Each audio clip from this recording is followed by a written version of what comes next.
To all the ladies in the place with style and grace, allow me to lace these lyrical douches in your bushes who rock grooves and make moves with all the mommies. The back of the club sipping Moet is where you find me. The back of the club macking holes, my crew's behind me. Mad question asking, blunt passing, music blasting.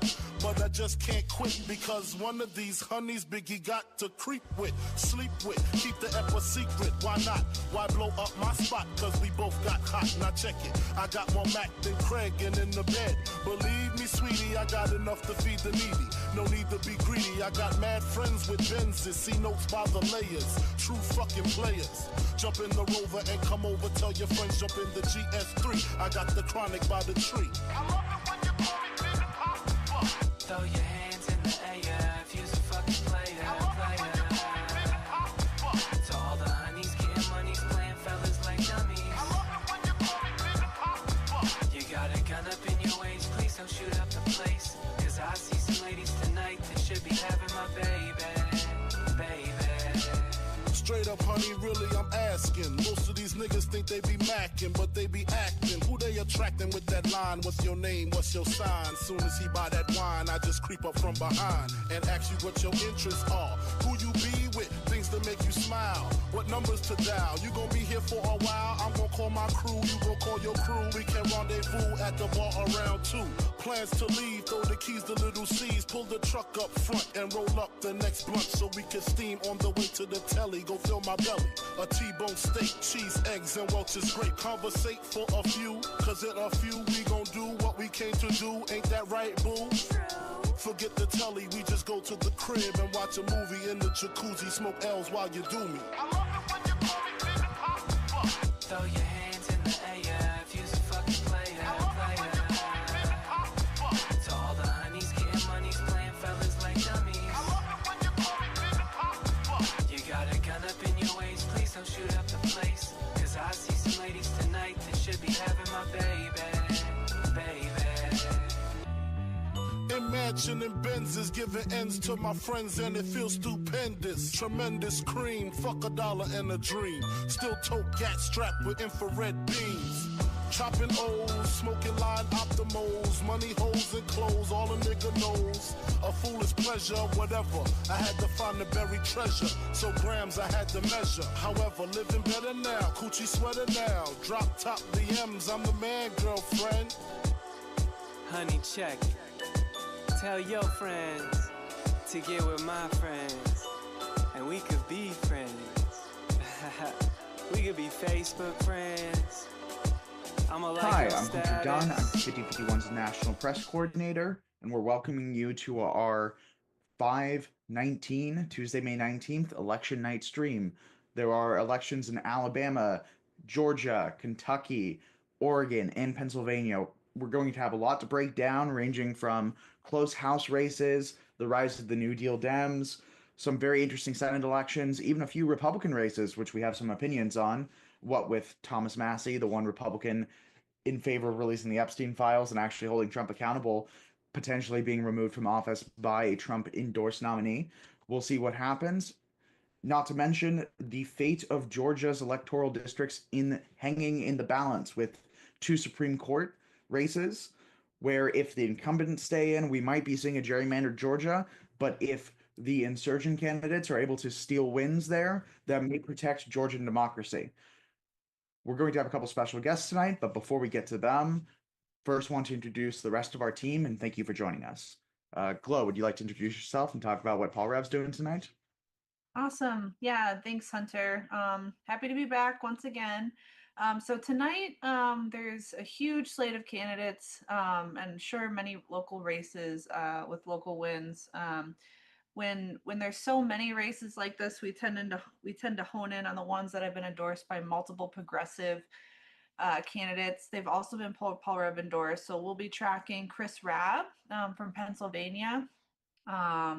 So he's been endorsed by Working Families, I believe Indivisible, and just several other organizations. We'll be tracking Bob Brooks, also out of Pennsylvania.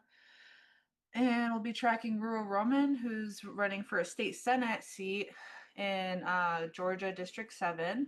She's also been endorsed by Working Families and also Bernie Sanders. And then last but not least, we'll be tracking. Sorry, I have multiple computers here going, so this is my like ADHD split brain. Amanda Howell, Hollowell, and she's also been backed by Working Families, several unions, Progressive Dems, and that is going to be a highly contested race in Georgia, Congressional District 1. She's running against 7 different other Democrats. So we are in for a long night. And hopefully we'll have some excitement and a lot of other speakers. We should also have someone from Working Families jumping on with us for a few minutes after polls close. I'll pass it over to Snack Mom, who is our beloved guest host here from Missouri today. Thanks, Glo. My name is Diana. I go by Snack Mom, and I am the operations coordinator for Toolbox for Change. And here with Poll Rev and 5051, really excited about tonight's elections. I'm here with my handy dandy notebook, and usually I'm the one telling everybody to remember to have a snack. Tonight I'm telling everybody to remember to vote.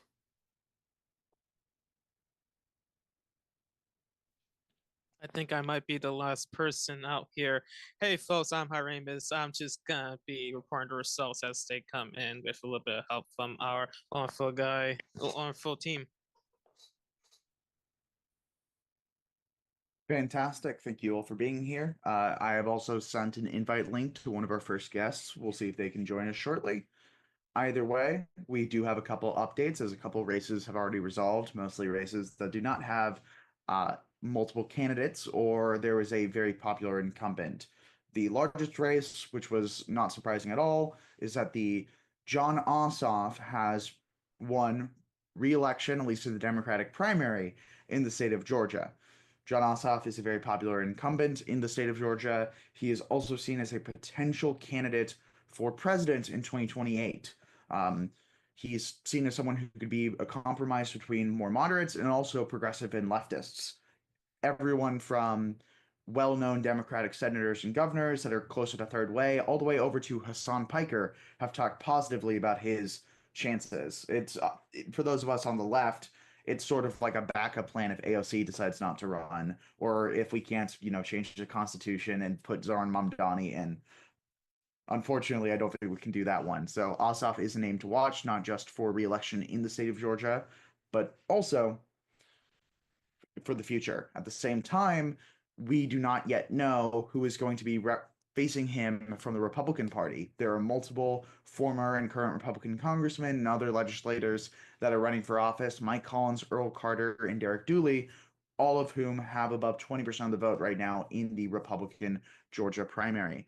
I believe a couple other races have resolved, including District 6, District 14, and District 2 for the Democrats, and Districts 2, 3, 4, 5, 7, 8, 12, 13, and 14 have already all resolved for the Republicans. I believe that those are all incumbents. At this point, none of the races that don't involve incumbents, or at least single-person races, have not yet resolved in the state of Georgia. Kentucky, sort of the same deal. We're looking at a few contested races in Kentucky that have already resolved, but I believe Comer, Guthrie, and Rogers are all Republican incumbents, as is that Andy Barr? But we do have a actual contested race that's already been called. Representative Andy Barr has won the Kentucky primary for Senate. Originally, Trump was suggesting he was going to endorse someone else. Instead, he ended up picking Andy Barr and trying to pressure businessman Nate Morris to drop out of the Republican primary, which worked. So Nate Morris did drop out, which means Andy Barr beat Daniel Cameron and Michael Farris, and he will be facing most likely either Charles Booker or Amy McGrath, which is a race I have highlighted, as Charles Booker is incredibly progressive for the state of Kentucky. That's not really a candidate we've seen before run in a race like this, so there's some good chances there. I don't believe any of the rest of the states have any reported results yet, so we are still waiting on a lot of races, including the Georgia Supreme Court race. Awesome. Just to for anybody who's new watching us, I was kind of thinking we could go over kind of our structure here for tracking candidates, and then your the 5 or 6 step kind of markers that you look at, Hunter, so that people know what we're all about, and then the difference between a 50-51 rising star, which we don't have any tonight, and then but we do have candidates that, if they win, it's still a win. With primaries, this is a really key time for progressives to have their voice heard. So, early on in these elections, it's really key to start moving the Overton window to the left. And that's really what we do here on these streams and at 5051 and with all of our coalition partners, is start to have these conversations and make sure that we're supporting candidates that do exactly that. So, and then I actually, sorry, before we jump into that, I'll pass the ball back to you, Hunter. I did notice there is, you had noted that Melissa Strange, she's been endorsed by Progressive Dems. She did just pull up a win in Kentucky House District 4. Oh, fantastic. I didn't even catch that. I have like 50 tabs open, so it makes I sense. know there are a lot of races tonight, so yeah, Yeah, we'll be bouncing around a lot. yeah, I believe we have over 35 races highlighted in our spreadsheet as races to talk about, and those are just the ones where we have opinions, not to mention races that are really interesting, but we don't particularly care who wins, like, for example, that Kentucky Republican primary. I really don't care if Andy Barr won that or not. I have no opinion on if Andy Barr or Daniel Cameron are better for the state of Kentucky because they're both terrible. So, still interesting to talk about nonetheless. Um, but as you mentioned, right, we do have, let me see if I can pull it up right here. Melissa Strange beat out Jesse Brewer in Kentucky District 4. From my notes, we had Melissa Strange at more of a medium progressive range, where Jesse Brewer was a lot more of like a moderate or third way candidate.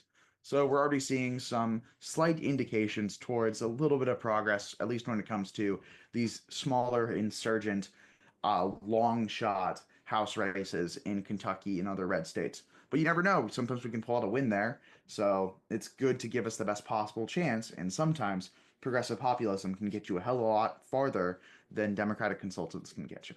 So we'll have to watch that and see if she outperforms expectations in the general. But congrats to Melissa Strange. Have any of you guys been following any of the races in Kentucky or Alabama? I have not. But I am curious, where did Melissa rank within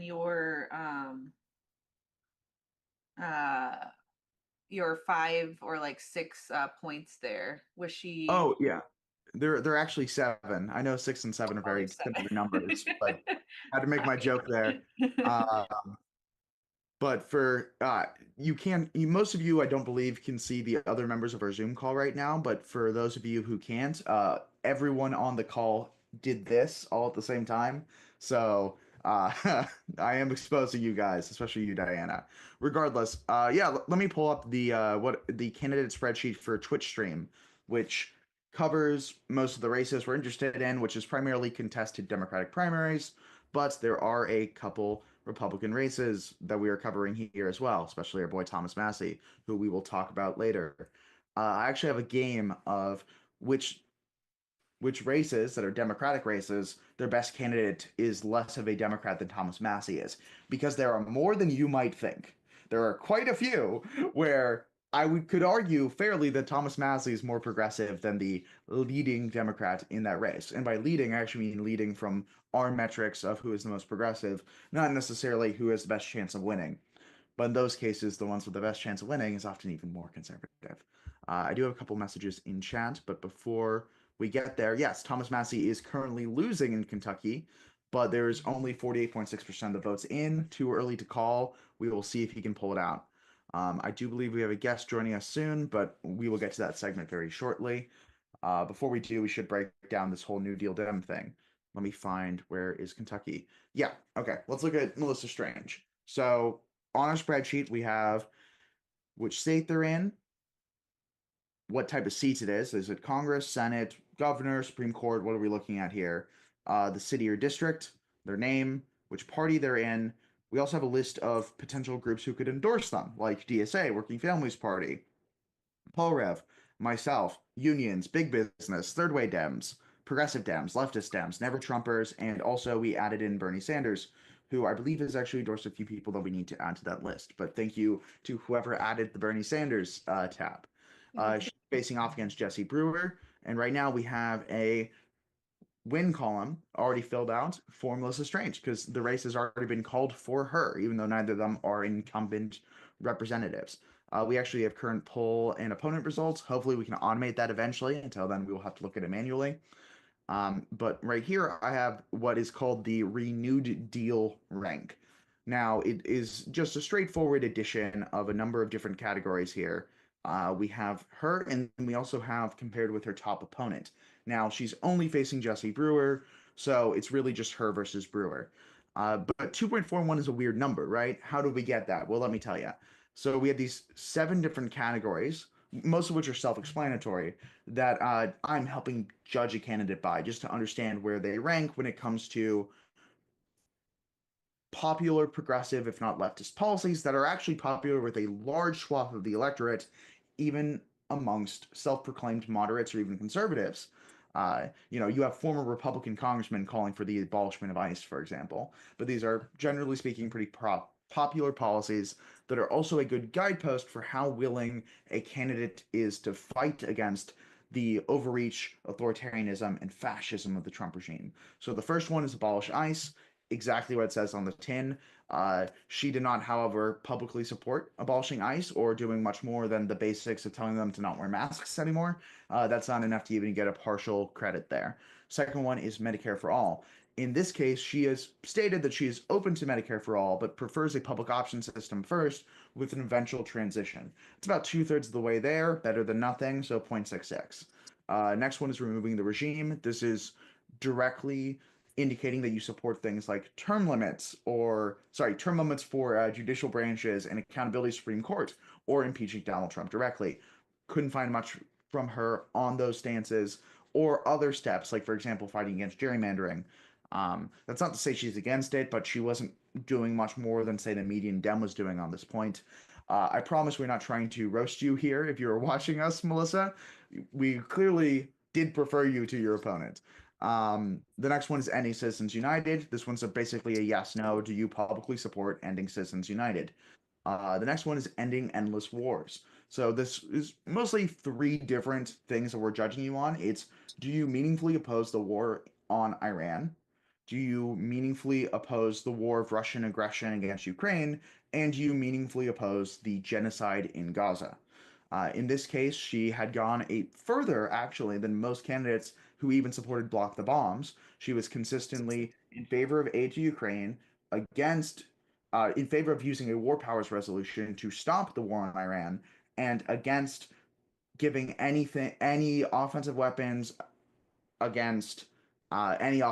to Israel, against supporting them, called for removing of the settlers in the West Bank. She didn't get a full point, though, as she was not supporting, I believe, based on my notes, she did not support banning defensive weapon sales to them. So, for example, still supported funding the Iron Dome, which, of course, that's a longer conversation to why she's getting dinged for that slightly, but we can get into that on a later point. Next one's making billionaires pay. That's a bit of a silly name. It's pretty straightforward. Do you support a progressive tax system, wealth tax, things of that nature? Didn't have any stated policies on it. And the last one is building a better tomorrow. So this is sort of like a catch-all policy, sort of judging them on how effective their policy framework is. Do they effectively reach out to local issues like mental health, opioid addiction, farming, housing?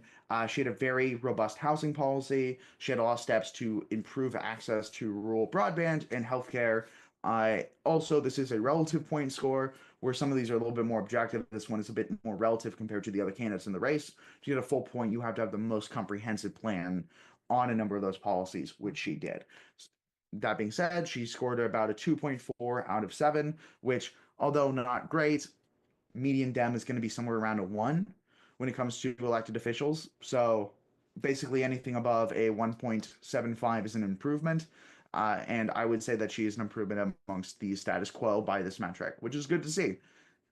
And also, she's not a finished product. If you are in Kentucky District 4, you have a real opportunity to contact your representatives and your candidates directly and try to convince them to side with you on certain issues. So these scores aren't static. You can have candidates who supported Medicare for All and then stop supporting it. You can also have candidates who are pushed to the left, like Daniel Biss, who now supports the Block the Bombs Act when he didn't support it while he was running for office, running in the primary, but after getting to know one of his opponents, Kanabu, who is one of our rising stars, he now supports taking more action to hold Israel accountable, which is great to see. So that's sort of what we're doing there with the Renewed Deal Dem list. This is different than the 5051 Rising Stars. This is sort of a personal list that we're using as a reference point for streams. Rising Stars is a specific process where we interview and vet a candidate with chapter support. And then once we go through all those steps, we're able to see if this is someone that we can uplift or bring attention to, which is a bit different. What's up, Glow? Awesome. No, yeah, thank you. That's I think that's really helpful because to actually have that ranking system so people can understand like you know, like you said, like was Melissa Strayed, like we're not hating on her, but is she as progressive as, you know, someone endorsed by Bernie Sanders? Maybe not, but maybe it's also okay to say that so people understand like when we say like what are our 5051 values, what's our political revolution values, it's like abolish ICE, tax the rich, like, you know, that's kind of what we're gunning for here. But yeah, we did have a question on in the chat on how Cory Booker's doing. And then I do see we have a guest here ready to join. So yeah, let's cover Booker.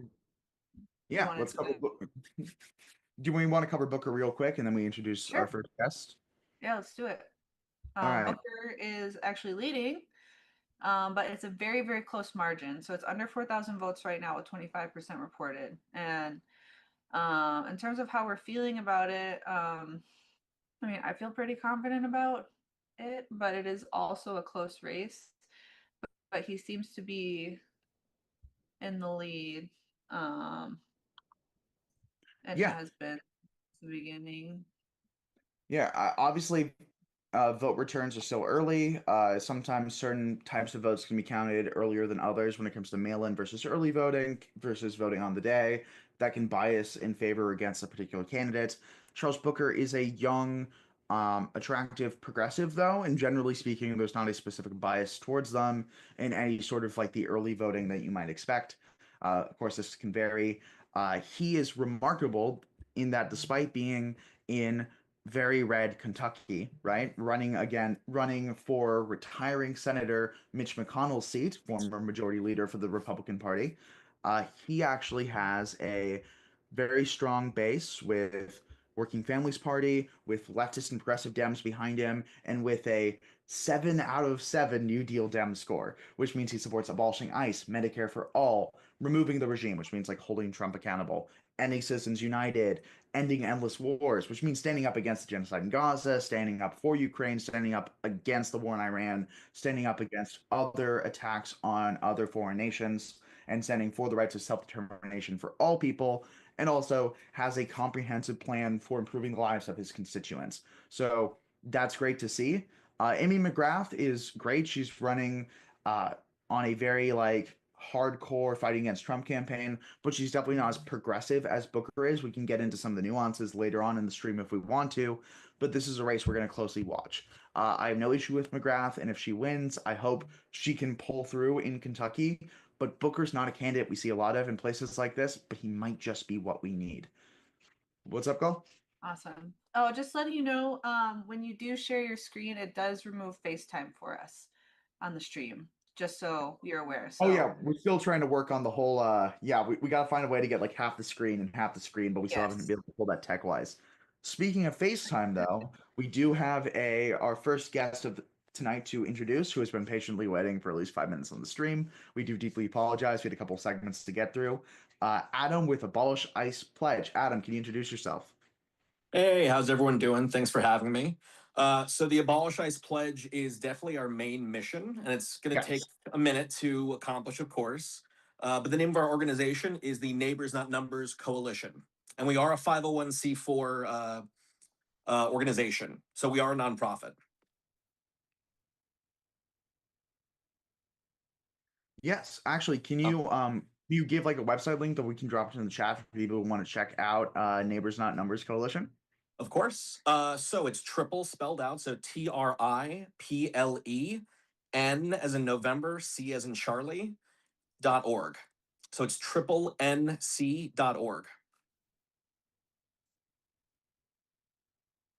I'm curious. Thank you. Oh, sorry. Sure. Oh no, this is the first time we're meeting. Hi, Adam. So Hello. is there any particular races that your organization is tracking or has done work on the ground that you would like to speak about? So there's actually 10 tonight.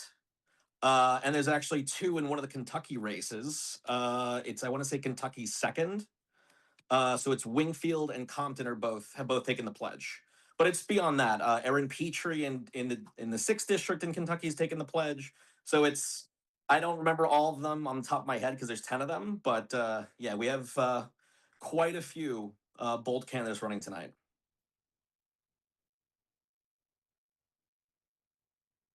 Awesome. Yeah, we'll be happy to track those as well. And like what specifically, so like if people are just learning about Abolish ICE Pledge, like what is the Abolish ICE Pledge? And what can people do to either sign on or encourage their elected officials to sign on? Of course. So the Abolish ICE pledge is essentially 4 tiers, the majority of which pretty much just pertain to abolishing ICE.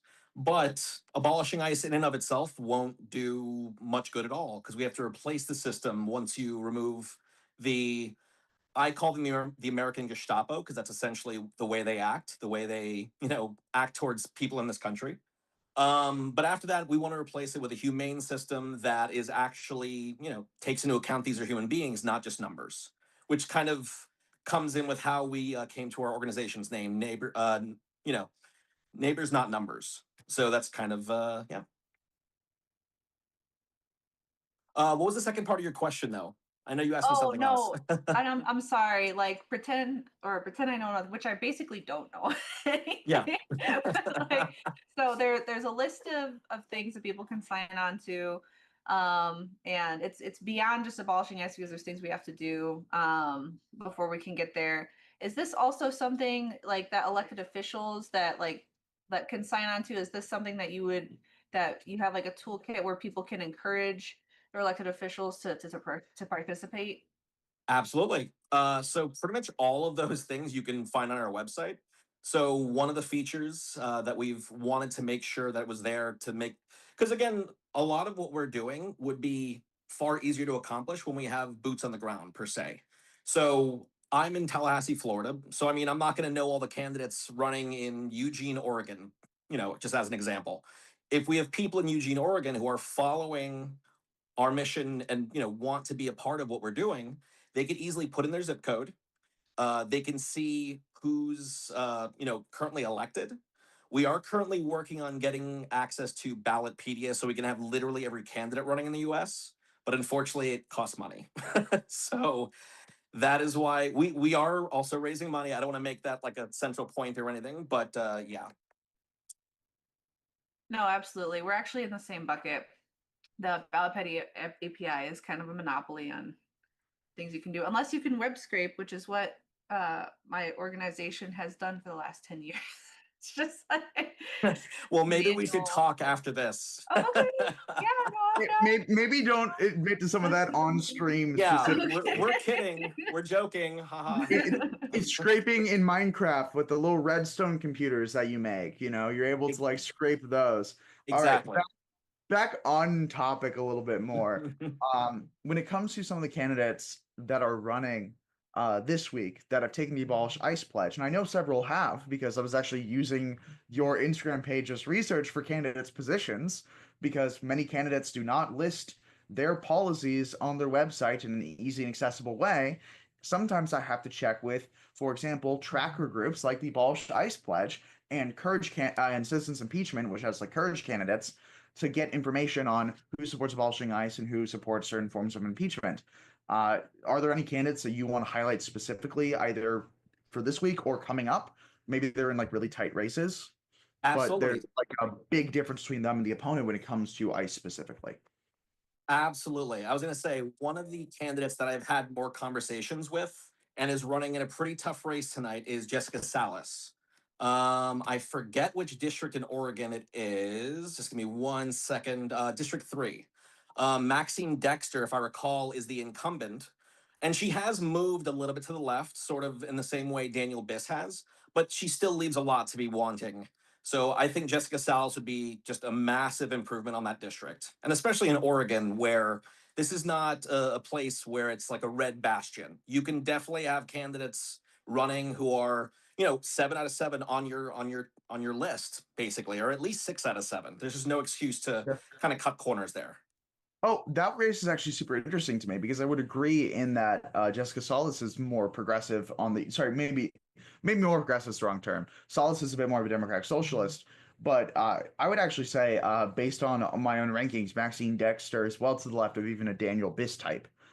She did not sign on to the Abolish ICE pledge, which I think that she should, but she does support abolishing ICE and has laid out a plan framework which is not just like abolishing Trump's ICE. Like she does actually want to abolish the institution and then have an immigration that's focused on humane enforcement and Medicare for all. I would say Salas is more progressive, so I'm excited to see how that race goes. Salas is someone who I would love for her to see like one of those run for something programs to get people that are trying to run for office and get them to the next step. Because for her, when I was looking at her stuff, I had basically no policy complaints, but when it came to like some of the ways that she wants to enact them, there was definitely room to grow from like the experience of like what are the specific loopholes you want to cut, that kind of deal. And getting that more experience will be really helpful because right now I would take her policies over the incumbents, but it's pretty close. And some people might go with the incumbent because the incumbent has that experience and that ability to communicate effectively on policy that Salas doesn't have yet, but could develop. And of course, the name recognition. Yes, and the name recognition is the big deal. Sorry. But there's nothing you can't do anything about that besides I don't know, maybe get arrested fighting ICE or something. Whatever. Or like Kat Bugazali. Well, hey, that court case was dropped. She did not think it was get beat up. Yeah. Well, last I news. saw, they dropped charges for all the Broadview, for every member of the Broadview. I think it was like Broadview 6, Broadview 7. So I will actually fact check that. But while we're at it, while you're here, I believe that's in Oregon, right? It is. Oregon's third. But you also have some Abolish ICE pledges in red states too. What does that look like? What are those conversations like? Correct. So we have, if I recall, 3 in Kentucky. 2 of them are in Kentucky 2nd. So it's Megan Wingfield and William Compton. So they're both running in the 2nd district of Kentucky. And then we also have Erin Petrie in the 6th of Kentucky.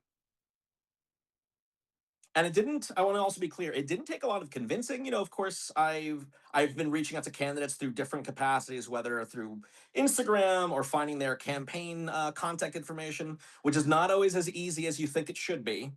Candidates out there, if you're paying attention, you should make it easier to reach you. But that's kind of how everything started. And I can recall the 3 conversations I had with all 3 of them. At no point did I have to convince them. They were on board and they already had the right position when I approached them and when we chatted about it.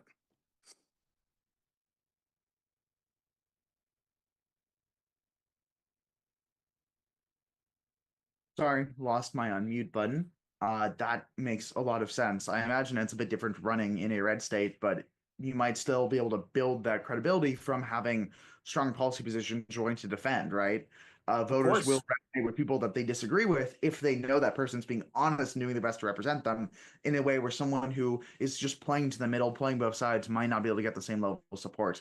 I also should note, I was right about the federal conspiracy charge being dropped for Kat, but she does have a lesser federal misdemeanor charge for impeding an officer, which I believe means impeding as in you were pushed over and fell into the concrete and then the officer had to step over you. So, we'll see whether or not that one holds up, considering how ineffective ICE related prosecutions have been against protesters in the past.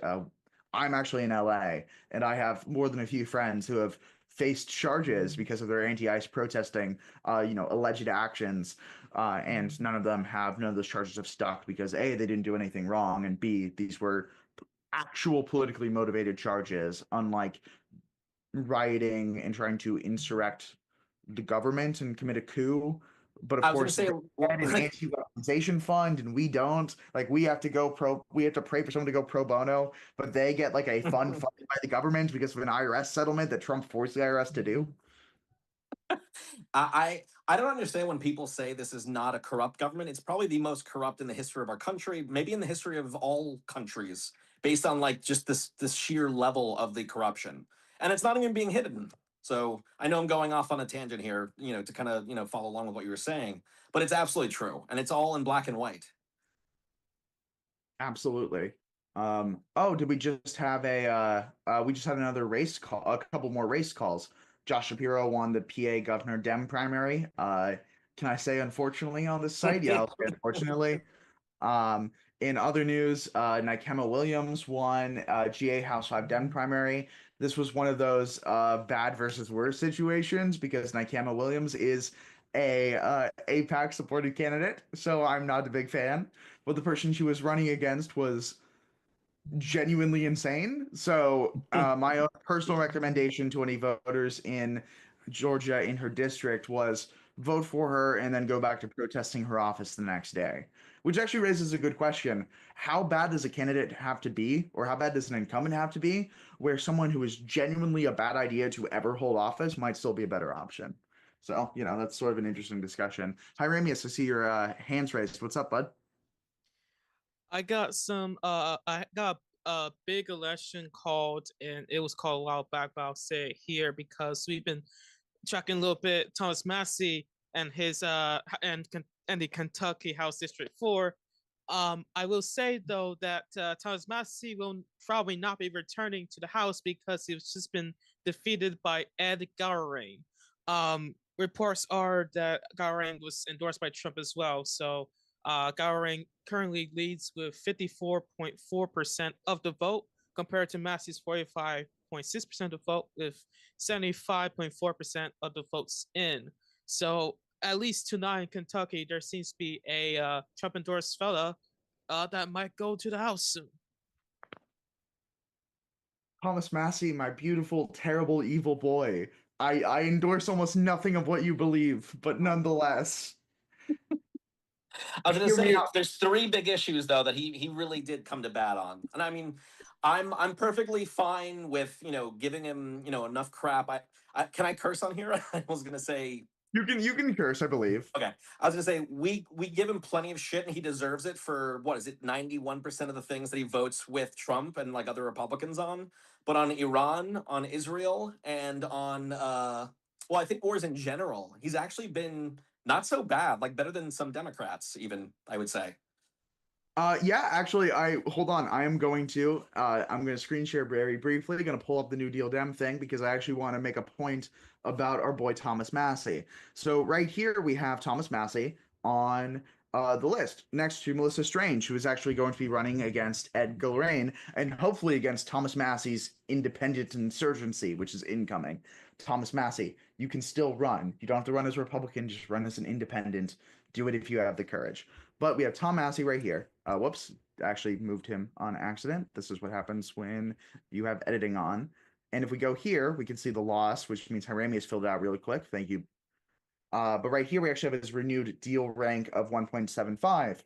His top opponent ranking was LOL because it would be in the negatives. But obviously does not support abolishing ICE. If anything, he supports ICE too much. Does not support Medicare for all because he thinks the government's bad. But he does support removing the regime. And he does support not necessarily overturning all of Citizens United, but strengthening the FARA Act and other requirements which would make it harder for dark money to control politics. And in addition, he opposes the war on Iran, and he's one of the harshest critics in Congress, at least from the Republican side, of the genocide in Gaza. He's a much harsher critic than even like the average House Democrat. So in some ways, he has a 1.75 New Deal Dem score, obviously lower than Melissa Strange, who was running against him. But if we look down and compare him with let me find it. Kelly Esty in Georgia 8, and of course Nikema Williams, who we just talked about, the APAC candidate, who was so bad on ending endless wars in specific that she actually got a negative score. He is actually ranked higher than an incumbent Democratic representative who just won her primary. So in some ways, Thomas Massie, I'm not saying I endorse you because I don't. You're Thomas Massie. Your ads against your fellow Republicans are straight out of like the 1930s playbook. But on the other hand, Nikema Williams and other elected Dems are somehow less progressive than you are, at least on the New Deal Dem issues. And that's got to count for something, man. So please run as an independent, split the vote, and maybe we can get Melissa Strange or Thomas Massie as an independent in Congress in 2027. I don't know if this is maybe too far out of left field, but Thomas Massie and Ro Khanna kind of remind me of like Bernie Sanders and Ron Paul if you go back far enough. I've seen some Lincoln Andrew Johnson comparisons, which is probably dangerous to make for a lot of reasons. But Khanna Massie 2028 presidential ticket would be very funny. Maybe not a good idea, but a very funny idea. Khanna is an abolish ICE guy, right? Yeah, I want to say yes. And I mean, of course, we have reached out to the campaign, like via email. It's not, I don't want to say it like they're ignoring us. It's not the case. But yeah, we are in the process of reaching out. And I'm not going to, of course, mention any candidates that are in the process because, you know, before that, who knows, they may just, you know, kind of ghost you, which has happened, unfortunately. But we do have some higher profile candidates that are in the pipeline, per se. So definitely want to keep checking us out. I believe we have a update real quick in Pennsylvania if we want to live react to those. And Glow, are you talking about Pennsylvania or which one are you going to talk about? Yeah, no, we have a win here. Summer Lee has won her re-election in Pennsylvania District 12. Woo! Summer Lee, one of the few 7 out of 7 current incumbent representatives. She is my personal favorite to replace John Fetterman in the next Senate primary for the Democrats. As we all know, Donald Trump is probably the second most mentally not there anymore person in the United States government, second only to John Fetterman. If anyone see that Bill Maher clip where Bill Maher asks him a question and he just kind of sputters in response, that was from like a couple weeks ago. That guy is just not the same person he used to be. It's really sad. But Summer Lee, on the other hand, is fantastic. So it's great to see Summer Lee winning. I believe we actually have a lot of other races in Pennsylvania that have been called, including mostly single member races. But let's see if there's any other. Wow. There's literally only one contested race in the entire Republican primary in the Pennsylvania House. There's 17 districts in Pennsylvania, and District 1, call 2, call 3, 4, 5. It's all one person, like Brian Fitzpatrick, you know, except for District 17, which is being contested. District 12 is the only district with another candidate in it for the Dems that has been called already. But we do have updates in District 3 and 7, which are by far the most interesting districts for the Paul Rev slate, which we should definitely cover. District 7, right now, Bob Brooks, our beautiful boy Bob Brooks, Paul Rev endorsed. I'm a fan. A lot of us are fans here. Is in first. He is also endorsed by everyone from Bernie Sanders to the Blue Dog Democrat coalition. The tent has never been bigger, folks. Anyone who can find a No Kings, they endorse Bob Brooks. And Bob Brooks is in first place with 42.1% of the vote, with only 20% in. But the next closest is at 30%, which is a pretty large gap. Right now, we're looking at a little bit over 1,600 votes of a gap. Probably not going to change. District 3, however, Ada Stanford is currently leading Chris Rabb by a little bit over 3,000 votes with 23.7% in. Now, this one's an odd race because there's 3 candidates bunched real close together statistics-wise, but I'm a little bit worried because Chris Rabb is one of the most progressive candidates in this race, another Bernie Sanders, another Paul Rev endorsee, and he, despite being a strong abolish ICE candidate, is currently falling behind Stanford, who also says she's for abolish ICE, but then kind of waffled about it in an interview about it. So she's definitely not as progressive on the issue or as coherent on the issue as Stanford is. I believe we also have a live reaction from President Donald Trump on one of the races, if someone wants to cover that. I can. I just have it up. It's only a Trump official, unfortunately, a senior Trump official, but an official nonetheless. They only said, "quote" to NBC News, "quote It means the president keeps his commitments." That is his reaction to Galway's victory against Thomas Massey. I also have on my TV, NBC News, and they're actually showing Massey conceding the race. We can't really show it, I believe, but Thomas Massey is conceding, so I suppose that might be an omen. Bad or good, I don't know.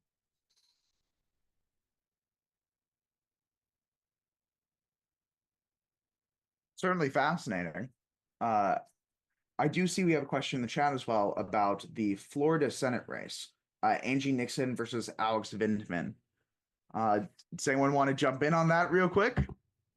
So this goes outside the purview of my organization. So this is just me speaking, not me speaking for the organization. Alexander Vindman is maybe the worst Democratic Senate candidate we've had in Florida in modern history. He moved here less than I live in Florida, in Tallahassee. No, keep going, please. This is great.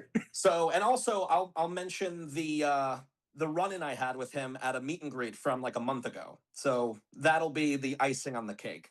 But anyway, he moved here about 3 years ago, bought like a $4 million McMansion in Weston, Florida. As far as I know, had zero link to the state, no family here, nothing like that. And this was immediately following a book tour, which he made millions on after the whole Ukraine thing, which, give him props for that.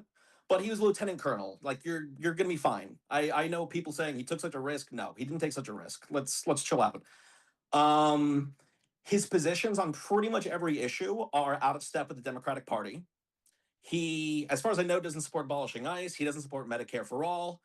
But the worst thing by far is his position on Israel. He's right around like Jared Moskowitz, right around Gottheimer on Israel, like horribly bad. And he also, straight to my face, said that Israel's not committing genocide based on the criteria. I said they've committed 5 out of the 6 typical criteria that they use to determine genocide. And he's like, well, that means they are not committing genocide then, because it's not 6 out of 6. I will say, also, again, as a reminder, we are all giving our personal opinions unless we say we're speaking on behalf of our org. So this is me speaking as Hunter Dunn, a guy who has a disproportionate microphone and nothing else. Actually, I should note, 5051 did call out Alex Vindman and Jared Moskowitz for not speaking out against the gutting of the Voting Rights Act for the Supreme Court when their opponents, Angie Nixon and Oliver Larkin, were speaking out against it. I don't remember who made the graphic, but the graphic was kind of great with the tape over the mouth and the crown. I'm trying to remember who did that, but regardless, that was a pretty funny visual talking about how they were not speaking out against it.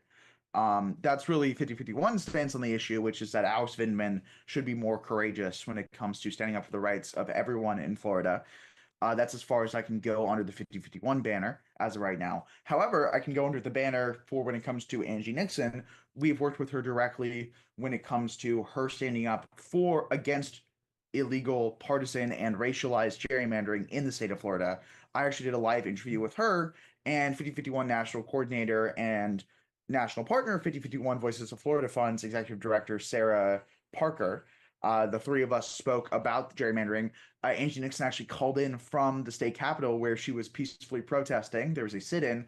She got arrested and then released at.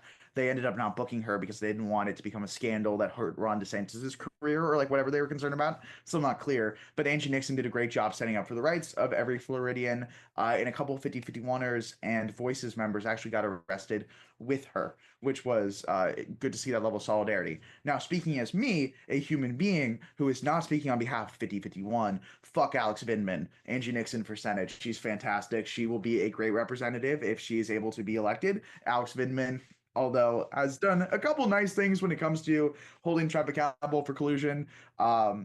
I think I would go even further than you have gone with talking about how completely feckless and incompetent and not progressive he would be in that role. I just, I look, as a fellow mediocre white man, I know one when I see one. That's all I'm saying. One last thing about again, I hate to keep harping on Israel, although I'm a non-Zionist Jew myself, so it kind of hits closer to home, as you may imagine. But he was on a podcast about 2 months ago. I forget the name of the podcast, where he goes on to say that his childhood best friend was a Palestinian child.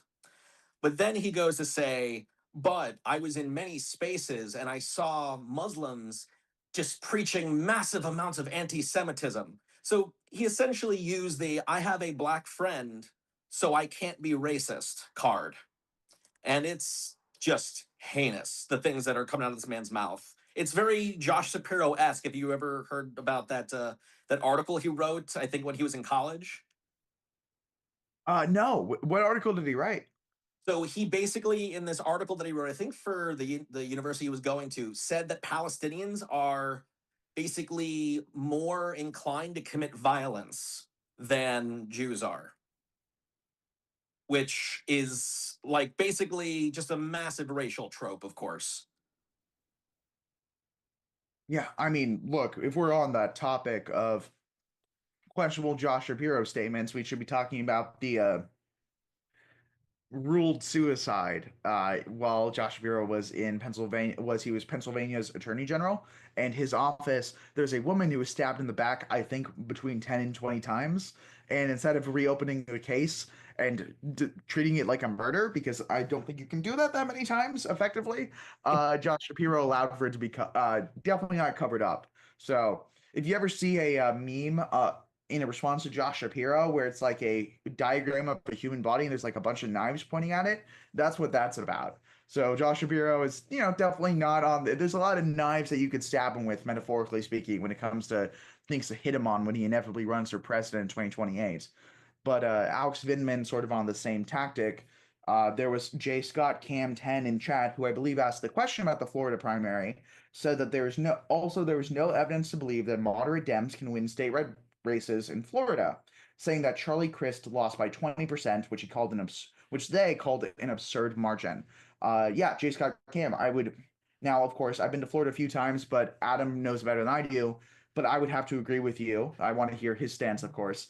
When we're looking at redder areas, more moderate in purple states as well, whether we're talking about Maine or Nebraska, we're seeing more populist progressive candidates. Depending on how progressive can depend on the area, whether we're talking about someone like Graham Plattner, who of course has his own downsides, but we're seeing him massively outpoll in a traditionally red Senate seat, both the incumbent Susan Collins and the Democratic primary option Janet Mills, who of course dropped out. And in Nebraska, Dan Osborne, who is running as an independent, but has much of the same team that Zoran Mamdani had when Zoran Mamdani won an election, and also running on a similar type of populism, working class against the billionaires, has the best chance of winning a Nebraska Senate seat for a non-Republican in years. So I'd have to agree with you, but I do want to hear from the people who have lived in Florida or other red states what they think the best electoral strategy is in those places. Hey Hunter, we've got another guest here. Ooh. Just want to grab their time because I know that they said they had limited time. Yes, we should. We have Isabel back with us from Working Families, and they actually just got done poll working in Pennsylvania. Isabel, are you with us? Thank you. Hi. Hi, sorry for the crazy lighting. I'm in the No, car it's on the okay. way You're from good. some just getting the results at some of the polls, the initial results. In Pennsylvania, they post the results from each polling place after they close the polls. So at the 2 or 3 sites that I was at, we have some really promising results, which is not, the whole story, but it's always encouraging to see. So making my way from there to the Chris Rabb election night party, which is very exciting. Yeah, would love to. Can I just share a little bit about sort of what we're seeing in this election and what we're Please do. going to see coming forward? Okay, great.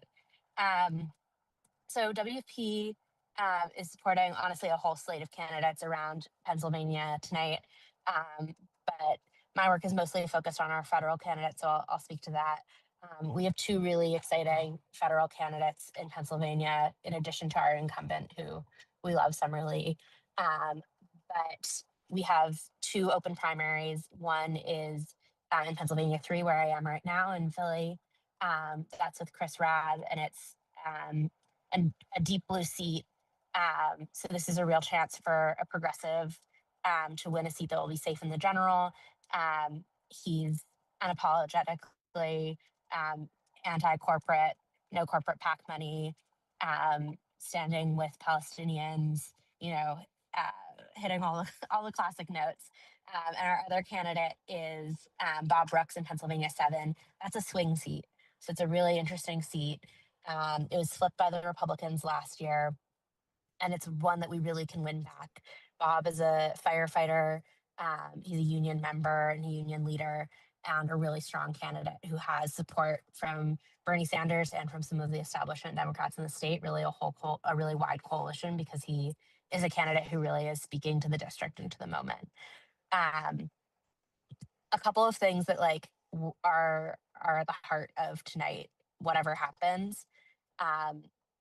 First of all, populists are upsetting the establishment.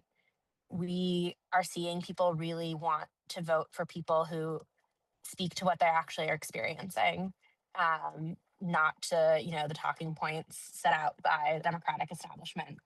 And those candidates look a little bit different in every district. That, they represent the people who they represent, not like a sort of generalized left voice. But wherever they're running, they are speaking to what the people in their district are looking for. People also really want leaders who are not beholden to corporate PACs. We're seeing that across the board. Voters are very motivated by this. It's not just inside baseball. It really is meaningful, because it shows who you're accountable for. People want to vote for people who are going to be accountable to them, and not to corporate PACs. And I think one thing that we're really seeing is that the degree to which this is relevant to people and part of how they're making decisions is increasingly high. And particularly, of course, we're seeing this with AIPAC. The degree to which people really understand AIPAC as a threat in our politics and as an anti-democratic force can't be underestimated. While AIPAC didn't spend in Pennsylvania 3, the fact that they didn't spend is actually a huge victory in and of itself, because they wanted to spend in this race. They looked at two of the other candidates in this race seriously and fundraised at least for one of them in ways that are pretty trackable. But neither of those candidates was able to take off, and in part it was because of AIPAC supporting them. We're really just seeing the degree to which that is a non-starter for a lot of voters now. And while they didn't spend, I think we can safely say that whatever the results are, the fact that they weren't even able to solidly get behind a candidate in this district is a victory for those of us who see AIPAC as a really toxic force in our politics. So I just went off, did a little monologue there, but happy to talk about any more of the details. But those are some of the things that are really top of mind for me coming into results tonight. No, that's fantastic. I actually, on our own little spreadsheet we have where we're monitoring the elections, we have WFP candidates highlighted because we really value your guys' opinions factoring in. In fact, on my own voter guide, I'm working on my little sway.co. I'm going to release it next week. I literally have a note, which is, I swear to God, guys, have a good reason for disagreeing with WFP on this one, because it's very rare for me to disagree with your guys' conclusions. Same with you and DSA as well. It's often difficult when you guys don't agree, because I feel like it's the two parents fighting. I actually had a specific question about a race in Oregon, as there's a couple Oregon races I believe you guys have endorsed in the 4th and in the 2nd congressional districts. In the 4th district, it's Melissa Byrd, but I had a question about the 2nd district because, based on my understanding, you guys support both a Democrat and a Republican, one in the Democratic primary, one in the Republican primary. You have in District 2, it's Dawn Rasmussen for the Democratic primary. She is the most progressive option that I could find. Looking at all the candidates, there's actually a gamut of candidates there. But then Andrea Carr was on the Oregon Working Families Party list as well. She's a Republican trying to primary the incumbent rep Chris Bentz, and I was curious what the story was behind that, if you knew, because I don't think I've seen Working Families Party support a Republican before, especially not in the same race they're supporting a Democrat. Yeah, I don't know what the story is there, but I will say that our Oregon team um, is doing some really interesting work. And like Oregon is one of the states where we have a party line and where we are like our own party. So our endorsements are not, we're not always only playing in Democratic races. Similarly to how in Philly, um, we're sometimes having candidates who are not only Democrats, but are solely Working Families Party candidates. And there are some similar things happening in Oregon. So I don't want to speak to the specific race because I don't know the details here. And our state parties will often, make decisions that are right for them to build the party in the district that they're working in. Um, but I do think that, like, like honestly, in the whole Pacific Northwest broadly, there are just some things that are like not always aligned with like traditional party heterodoxy, and some people who are doing like really creative organizing outside of those expectations. So I don't want to speak to that specifically, but I do think there are some really interesting things happening in the Pacific Northwest, and our Oregon Yeah. team has made some really creative decisions over the past couple of cycles. So I don't know the specifics of this one, but I've definitely seen them do some really creative stuff, and Yeah. I imagine that this is part of that. I will say, I looked into it myself, and I don't have all the info. It was kind of hard to figure out, but this lady, Andrea Carr, if my research was correct, she was canvassing with one of the local SEIUs for healthcare coverage. She was running against the Medicare cuts, against the SNAP cuts. She was also running against AIPAC's influence in elections. So she was sort of running. She called herself a very progressive Republican and sort of like an old style Republican. For those who are in the audience, Bull Moose Party or Teddy Roosevelt style Republican, minus the imperialism, may be a good example for what she was trying to do. So I was just curious if we knew more of the story there, because of course it fascinated me. I didn't know you guys could endorse Republicans. I wasn't sure that was allowed, and I'm a Working Families Party member, so I was just like, I was baffled until I did the research, and I was like, oh, this is just like two different ways to try to take down this one Republican who sucks. Because there's actually a third Republican candidate in the same race who also hates Chris Bentz and is anti-Doge specifically, like a single issue Republican. So there's some weird stuff going on in this district. I don't really know what the story is, but whether it's Rasmussen or Andrea Carr, I hope one of them can win. You said you were canvassing for Chris Rabb and Bob Brooks. Yes, and today I actually was lucky to get to do stuff for our whole slate of Philly candidates. But yes, those are the two candidates that we're supporting at the federal level in Pennsylvania. Oh, who were some of the just because we're more focused on the federal level, just because like we do have a couple PA people actually helping with tech today. Oh, But nice. like if you were to speak on those federal level races than the local ones, we're actually gonna have one of our canvassers talk later. But what was it? What were some of the local races you guys were really invested in? The Pennsylvania team, I believe, has 4 state house level candidates across the state. The area that I was in today is Sierra McNeil's district. So that's where I was, which is all centered in Philly. But there, I believe, are 2 other Philly area candidates, or one other Philly area candidate, a Lehigh Valley candidate, and a Pittsburgh area candidate as well. That's great to hear. That's really good to get involved. I mean, those local races, there's a group I've been working with that helped Demi Palachek in Illinois win her primary. She's a candidate, first successful rising star, although we've only had 3 rising stars so far. So I don't say that to be like we have a bad track record. It's just we just started the program. But she's the first one to get a win in her primary, and she's going to win her general as well, based on what we understand about Illinois. Yeah, And it's a being blue able to seat for make a sure. difference at the local level, the state rep, the state house, the state senate, right? Building up a stronger bench there, that's what allows us to build that power.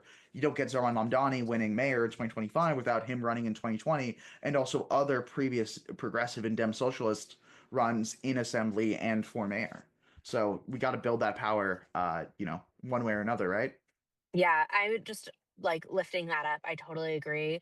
And that's not just a candidate pipeline, which is critical. The candidate pipeline is really important. And like, we love people running for Congress from all sorts of backgrounds, but someone running for Congress who's already run before at a lower level is often going to have the fundamentals to run a really strong campaign. But it also builds the volunteer and staff pipeline. And it builds voter interest and energy in a way that's really critical. Like it's at every single level of engagement that running strong state and local candidates is critical to winning at the federal level. Absolutely. Actually, speaking of, because we have another guest on here, Adam Baumel, and then we also have Glow, who is with Paul Rev, and all three of you endorse candidates. I believe Adam and Isabel, your organizations, Oregon Working Families Party and Abolish ICE Pledge, both have been working with Melissa Bird. And I was curious if you guys had A, if you knew each other at all, or knew each other's organizations, and B, if you guys want to talk a bit about like what your connection process is with candidates and with building power locally, and maybe how they're the same or different, just to kind of get you both in on the conversation.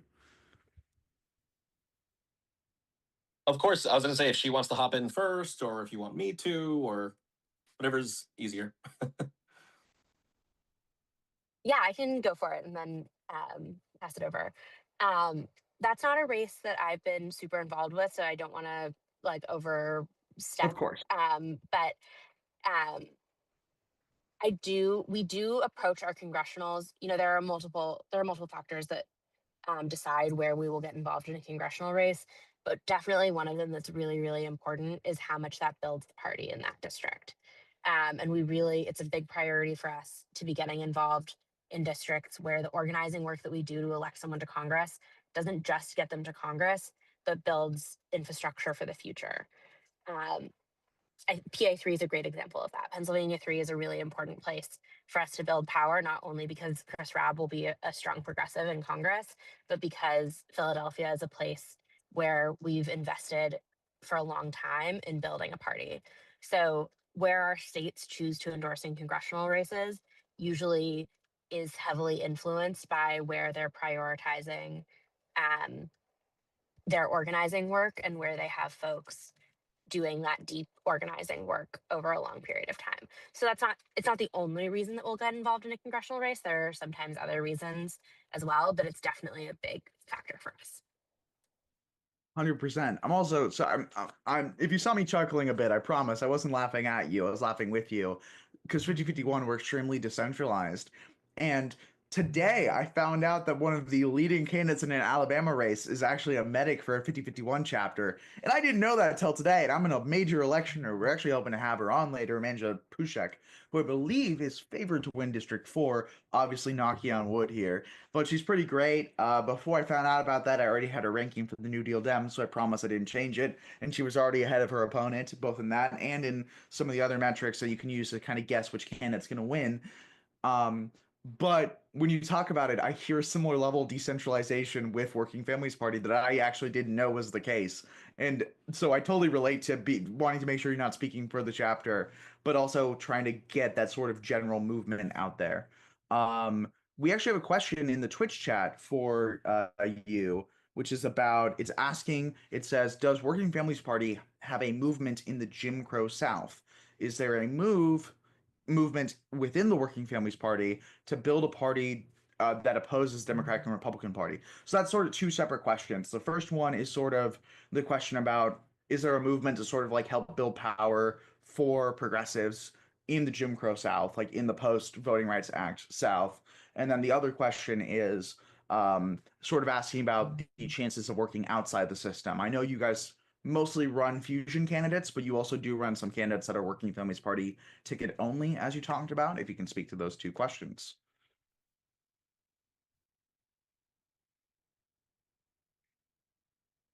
Oh, you were muted, by the way. I do see you talking, but Sorry. I was just saying that I'll have to hop after this, but those are great questions. To the first question, so we do have a Southeast regional team, and along with chapters in a couple of southern states, and those teams are all really like all hands on deck right now around the response to the VRA changes and really like the horrible rollbacks to civil rights that we're seeing right now in the South. Um, Again, like I don't want to overstep on state teams' work because like the work that Brittany and the whole team there is doing is really, really critical. And the rest of the staff has been wanting to support as much as possible. But I think like what that full response is going to look like is something that like remains to be seen as we're like seeing so much change. I think one thing that we're seeing is like candidates stepping up to run for seats that maybe they didn't expect that they would run for, candidates running in districts that like are really, really hard districts, but like still deserve representation. Um, so I think we're going to be seeing so much more in the next few weeks about what this looks like, and bringing in other members of staff and coalitions who are on the ground there to work on this and like to speak more to what's happening. We do like semi-regular mass calls, and the most recent one, this was one of the topics that was touched on. So if folks are interested, that's another thing that they can look at. But that is to say, like, this is a big priority for our Southeast team. And the rest of us are definitely here to support them as much as we possibly can, because it is like pretty existential, I think, to the fundamentals of our democracy. To the second question, WFP is truly dedicated to the idea of a third party. Like we are not, we work within the two-party system as it exists, but we are a third party, and we believe in the vision of a multi-party system. The way that looks is really different in different places. So actually, as I mentioned before, in Philadelphia, there are 2 members of the city council who are WFP members of city council. They are not Democrats. WFP is the minority party in the Philadelphia city council. There are other candidates, mostly at the local level, who also are WFP only candidates. Am I frozen? Can you guys hear me? No, we can hear you Okay, perfectly. perfect. Sorry. As you mentioned, Hunter, that there's also fusion voting, which is, while it's not entirely outside of the two-party system as it exists, it is a way to start really building serious power. And I think like one of the things that's been mentioned in reference to this is like Zoran just got like a massive number of votes on the Working Families Party line in the general. And I think like that, right? Sorry? It was like 10%, right? Like it was a significant portion of his votes. Yeah, it was a big chunk. 10% sounds right. I can double check that, but I think that's the right ballpark. That like is fundamentally changing the structure of New York politics. That is like something that has to be considered by any candidate running for office in New York. So I think like I really encourage folks to learn more about multipartyism. I think it's really important. And I think like I think everyone here understands that like what we've got right now is really broken.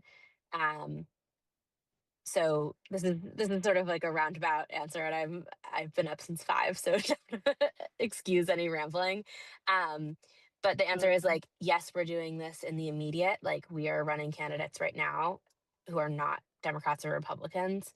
But we're also doing the groundwork to continue doing that in the future and to build that up and to understand how we do that legally. There are a lot of states in which fusion voting is illegal. There are a lot of states in which it's like nearly impossible to access the ballot as a third party. And a lot of the work that we're doing is also like understanding how to either work within those constraints or change them. Yeah. I just wanted to riff off that for like 30 seconds, not too long, because I know we're trying to take a break. But first of all, thank you, Isabel. I think that gives hope to a lot of people.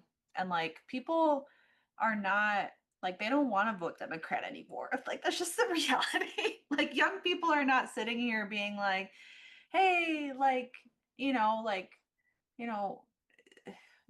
like which Dem do I vote for? Like I think there's a certain subgroup of activated people, and I think we talked about this a little bit, where it's like Gen Z and younger millennials will vote for candidates specifically, but they're not voting for parties. And we saw that with Zoran, and we saw that with other candidates and candidates campaigns that we're going to continue to follow. So like for me personally, speaking both as Glow and also like this is part of Paul Rev's mission, like I don't think the future of progressivism is viable without a third party. But there's also the huge aspect to this as Citizens United and how we're funding our elections. We need publicly funded elections. We need to eliminate Citizens United, and none of that is going to happen without, like you said, the slow and steady structure that we're building now. So it's kind of like there's like the not sexy answer of like let's build the party as it is now and move the Overton to the left, but then it's also like let's do that so that we can ultimately have something new that works, that truly works for everybody. So I'm with you on that. But once again, thank you so much for joining us. It's always a pleasure, and thank you for your work also on the ground. It was great talking with you guys tonight, and Glow, I totally agree with everything you were saying there. And talk again soon. Bye. Bye. Seriously, it's always great to have you on. Thank you for being here as a fellow Working Families Party member, and please get some rest. I know how exhausting canvassing can be, especially on the day of. So if I'd called in after the Illinois primary, I was canvassing on the ground. I think I would have fallen asleep on the call. So much respect for you to be able to join us today. Appreciate that. Yeah, I'm gonna go hydrate. Yeah. Talk to y'all soon. Thank you. Thank you. I was gonna say, if I may give Working Families Party and like another feather in their cap, going back a little bit, I think it was 2019. Tish James ran as a Working Families Party candidate in New York City. Catch. I didn't know that. Tish James ran as one? Yep. It's fantastic. Which pissed the party off to no extent. I remember Cuomo just like hating her all this time, and yep. Speaking of Working Families Party, another race, Amanda Hollowell, is Georgia District 1. She went to a runoff. So Georgia House District 1 is now going to a runoff. She was the most, at least by our New Teal Dem metric, and of course by Working Families Party's opinion, was the most progressive most progressive candidate, sorry, not example, in the district with a 5.5 New Deal Dem score. Really just not all the way on a couple issues, more like most of the way there, but actually scored at least 8.5 in every category, which is kind of rare to see that. Oh no, sorry, nope, I'm wrong. That was John Ossoff's score. Never mind. I forgot how based John Ossoff is. Still most progressive one in it, but not quite as good as I was making it sound there. In other news, another race that was called was not a surprise, but District 4, incumbent representative Rep. Hank Johnson won his race and is going to be advancing to the general election to defend his seat. This one's interesting because Hank Johnson is not a candidate, is not an incumbent I was particularly familiar with before researching these races. But nonetheless, Hank Johnson, somehow, shockingly, unfathomably based. This man has been live tweeting, constantly pressuring the U.S. government to stop funding the genocide in Gaza. He supports Medicare for, he supports abolishing ICE. He is at least pushing towards Medicare for all. He wants to remove the regime, was a strong proponent of impeachment, has written some impeachment articles, I believe, wants to end Citizens United, end endless wars, make billionaires pay, and has a litany of other progressive policies we can dig into if we have time. So Hank Johnson, I'm going to be honest, I saw incumbent in Georgia, especially the district next to Nikema Williams, who's like an AIPAC support candidate, and I was like, he can't be that cool. And then I actually looked into him, and it turns out Hank Johnson is great, and we need more Hank Johnsons in Congress. So glad to see that Hank most likely will be making the next one. But at the same time, Amanda's flame is still alive in District 1, because even though she's in second, it's going to go straight to a runoff. So those are the races as we see them right now. The Georgia Senate primary is still going on with Mike Collins at 41%, Derek Dooley at 28%, and Earl Carter at 26.4%. Dooley has actually is now above Earl Carter, which is a bit surprising. I believe we are looking to see if this is going to go to a runoff or if Mike Collins runs away with it at the end.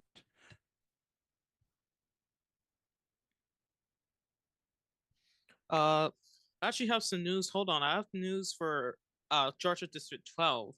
because on Democrat primary, we have Soretta Smith or Fancy to runoff. The problem is she's the only one going to runoff, so I don't know how that'll work. But we do have, according to NBC News, for Georgia District 12, Democrats primary Soretta Smith going to run off with 35.3% of the vote. Tracy George is behind with 26.5% of the vote, and Brianna Woodson has 17.2% of the vote with 42.1% of the votes in. I just don't get it why there's like only one person events to run off. They call it or something, but I think no, I think you might be misinterpreting that slightly. What's happening there, from my understanding, is they're saying that Soretta Smith is basically guaranteed a runoff spot, but we don't know yet who the second person is going to be. According to Georgia state law, if no candidate gets 50% of the vote in a primary or general election, it immediately advances to a runoff, where the top two vote getters compete against each other in 28 days. So right now, it would be Tracy George and Soretta Smith. But personally, as someone who knows Bree Woodson personally, I met her at actually a couple. I said personally multiple times in that sentence. Wait, just said it again. I met Bree Woodson at a protest in Washington, D.C., the Remove the Regime rally. She's a Courage candidate. I believe she is also known on the internet as Controversial Blonde. She's like a mental health worker, has done some social work, has an amazing story. She's a survivor, and she's a real fighter. Now, of course, I consider her to be a friend, so I'm biased here, and I'm speaking from a biased perspective. I hope that she can sneak into that second part of the runoff so she gets another chance to show voters exactly what she's made of. But either way, when you see a district that's going to run off, you know that the race is going to get at least a little bit more interesting within the next 28 days, right? He did also take the pledge, just to add again a feather in the cap for her as well. Bree took the fantastic. Again, I'm glad to see that my tastes align with your guys' pledge. That's good. That's good to hear. I would be a little bit disappointed if she hadn't, but I wasn't sure. We do see Alabama has some results in as well. There are less than 500 votes in total in Alabama, so I'm going to read these and we're just going to enjoy it, okay? In District 1, it's already been called for the District 3, it's been called for McInnes, District 3 in Alabama. In District 4, Amanda Puszczek, who is a 50-51er, is leading 66.5% of the vote to 33.5% of the vote. Now, only 1.7% is in, so who knows how many votes there's going to be, but she's currently leading 135 votes above the 68. And in District 5, with 0.1% in of the vote, Andrew Sneed has a grand total of 7 votes ahead of Duviele with 5 votes and DeVito with 2. Now, DeVito, I believe, is actually the Abolish ICE pledge guy. Hopefully he can, I think he can more than double that vote count, personally. I feel relatively confident he will get at least more votes than he currently has. So hopefully he gets enough votes to get into the lead, but we'll see how it goes. Do we have any other interesting Alabama races? Okay, still really early, so hard to read into the Senate races in either situation or governor race. But there's actually, we haven't been covering it as much, but we probably should loop around to the state elections. Actually, this is a good question for Abolish ICE Pledge and also for Paul Rev. Do either of you guys endorse in like local and state races, not just federal races? And if so, what kind of races are you looking at? So I do want to kind of not clear the record or whatever, but and it might be semantics, but we do not endorse candidates. Sorry, work with you. Sorry, and I know open to sorry, but like say like Tom Steyer, who wants to abolish ICE and supports it, but can't do it as a governor. Is he able to sign the pledge? And is it like a different pledge, or how does that work? So it is not a different pledge, but of course we'll accept support from anyone who has the power to help us, even those who don't have the power to help us. Because we're also supporting local organizations that are fighting against 287G agreements. So it's not a primary function that we're involved with, but we are looking to actually build out a coalition and give people opportunities to have resources they can look into, whether it's attorneys, and that's something we're building out a network for. I mean, that makes sense, right? Like that's what you'd be looking for to help build that base, right? Exactly. And of course, also having other elected officials, even that are not on the federal level, it makes it easier to apply pressure for federal level candidates and elected officials as well at the same time. So win-win. That makes sense. You gotta like it. I mean, it makes sense, right? Because even if you can't abolish it at the federal level, there's still stuff you can do. For example, you can ban 287G agreements, which are agreements between local police force and ICE for police to work with or act as ICE. Another thing you can do is, for example, hold police accountable for when they're protecting ICE and saying that they aren't doing it, and then charging taxpayer dollars for it.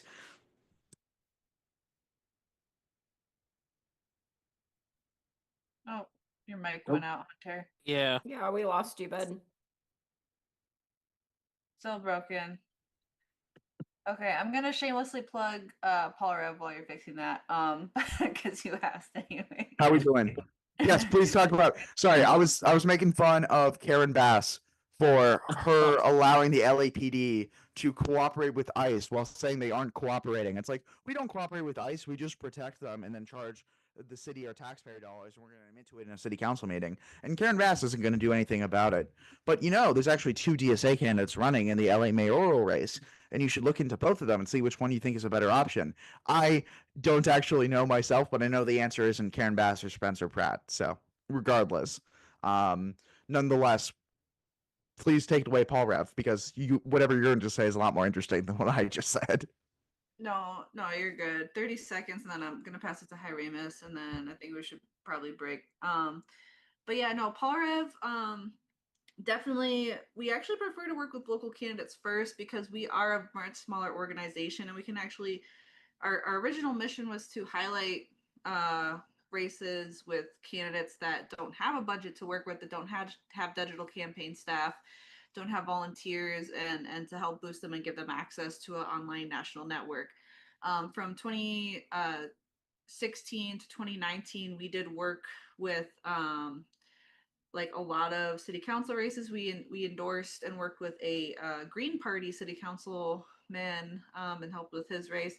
We also did endorse a progressive Republican, Rob Ryersey in Arkansas, and that was way back in 2017 as well. So we are truly nonpartisan in that sense, and we have a very similar mission to working families, where the goal is to win. The party system is broken. We already know that, and there's definitely some constituencies and places where it makes sense to look at the Republican Party as a Trojan horse. We also had a volunteer that ran as Republican in school board and won, and then took over the school board, and was fighting ultimately for her trans children at the school to protect them, and the only viable way to do that was as a Republican. So yeah, there's a lot of unique, interesting stories. The main thing we need is volunteers, so please join our Discord. It's discord.gg/paulrev or paul-rev.com/volunteer. I'll drop those links in the chat, and I'll hand it to Hyramus. Thank you very much. I'm actually got an update for the Georgia Supreme Court race. There's 2 of them, and one of them actually has a projected winner. Unfortunately, it's not for the person we like. Unfortunately, it is going to be Sarah Warren, who wins Georgia Supreme Court 2. She currently has 61.2% of the vote. Jen Jordan has 38.8% of the vote, with 38.1% of the expected votes in. I can tell you for Supreme Court, for the Georgia Supreme Court #1 race, is still a little bit close. Charles Bethel is leading with 53.1% of vote, compared to Miracle Rankin's 46.9% of vote, with 38.4% of the results in. And that looks to be all for now.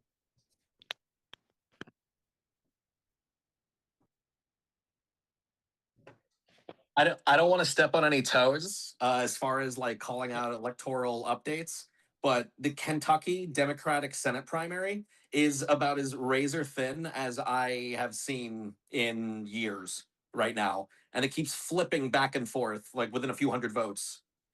Which race is that? Kentucky Senate Democratic primary. Oh, let me check one moment. Yeah. Is that the Oh, Democrat never one? mind. I believe we're talking about McGrath versus Charles Booker, right? Right now, Yeah. Amy McGrath is a bit ahead, but it's been going back and forth this whole time. I'm personally prefer Booker, but as we mentioned, McGrath is not a terrible candidate by any means, but that is going to be a race we're going to continue watching. If we want, we can even like kind of dig into it when we get back from break. But you were right to call that one out. That is going to be one of the truly nail-biting races for at least the next couple hours. I don't know how long Kentucky takes to count their votes. Hopefully, they're pretty quick, and pretty quick in a good way, not in a they don't actually count it way, but nonetheless. Do we have any other notable updates yet? Actually, it just came in for Alabama for the Republican governor's primary. It might not be a surprise, but according to give me one moment because this just came in. One moment. Yes. All right. Tommy Tuberville. I think you might have heard him from his antics in the Senate. He has just won the Alabama governor's Republican primary. He has like 84.2% of the vote compared to Kevin Feeter's 10%, which is not really close, and with 0.8% of votes in. But yeah, they're already calling it for Tommy Tuberville. I believe we all know who Tommy Tuberville is, but yeah. Ooh, oh no, that's bad. Speaking of bad, not Tommy Tuberville. Like that's kind of, I mean, he sucks, but like it's whatever. Sarah Warren won the Georgia race for state Supreme Court, so one of the two races was won by the Republican appointed incumbent. Um, so we are still looking for sort of like next steps there. There's still one race left. At the same time, we see that Janelle Stelson won the Democratic primary for Pennsylvania's 10th congressional district. Not surprising, nonetheless slightly disappointing, as Douglas I thought was a better candidate and better option. Bob Harvey also won CD1, as has been covered. At the same time, Massey's concession speech, there were cheers and chants of Massey for president, followed by Massey saying, "We're just getting started." One of Massey's supporters said, "We're just getting started." And Massey said, "We're just getting started. I like that." And he said, people started chanting 2028, and he was trying to figure out, like, do they want him to run for Congress? What are they trying to get him to run for? He said he's not going to announce for anything, but he was calling for a unity party and calling for unity. And his exact words that he says he needs a medical margarita right now, but after that he's going to start looking into his options for the future.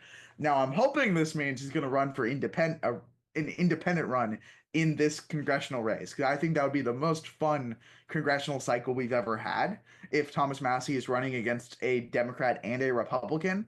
To not make a bad pun about Melissa, it could be a very Melissa Strange election cycle.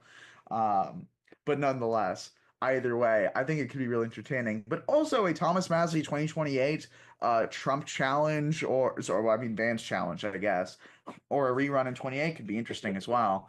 So it's interesting to see what's coming there. But I really hope that we can pull out the other, trying to find, I have 50 tabs open.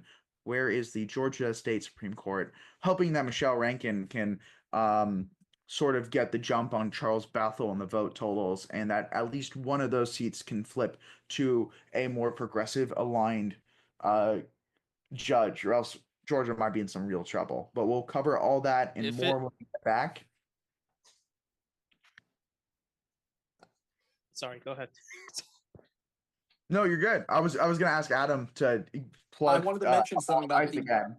Yes. So it's actually about the Georgia Supreme Court races. So earlier, briefly, before we got started here, I was watching Hassan Piker's Twitch stream, and he was going over some Twitter, not Twitter, X posts, and essentially the Democratic Party was saying like they got in really late, like they didn't do a lot of on the ground organizing. I think it's like a plus 12 Democratic district where the Democrat lost. And one last thing, and I might be incorrect on this, but I believe it is a nonpartisan race, like on the ballots. But that might be incorrect. That's what I heard on the Piker show earlier today. It is nonpartisan, yeah. It's officially nonpartisan, but unofficially, Yeah, but these judges were appointed by a Republican governor, from my understanding. So that's what, and at least Jen Jordan was a former Democratic state senator. So they're both seen as like Democratic aligned and Republican aligned, even though they're technically independent. So it's a bit more complicated. But it's sort of like when there's like a school board race and it's nonpartisan, but everyone, you see the 30 Dem counties all endorse one person, and the 30 Republican counties all endorse the other person. Yeah, you kind of know which way it leans, but nonetheless, it is technically a nonpartisan race, which is a good catch. Sort of on the rest of the point, though, there's that race, and there's a bunch more. But before we do, I want to thank, obviously, Isabel for joining us in this first segment. She's already gone, of course, and you guys know where to find the Working Families Party. Just Google Working Families Party, and I promise you'll find it. But Adam, if you want to talk one more time about Neighbors Not Numbers and Abolish ICE Pledge, where they can go to find you, and also where a candidate can go to sign on to your pledge, can you let them know what the best way to do that is? Of course.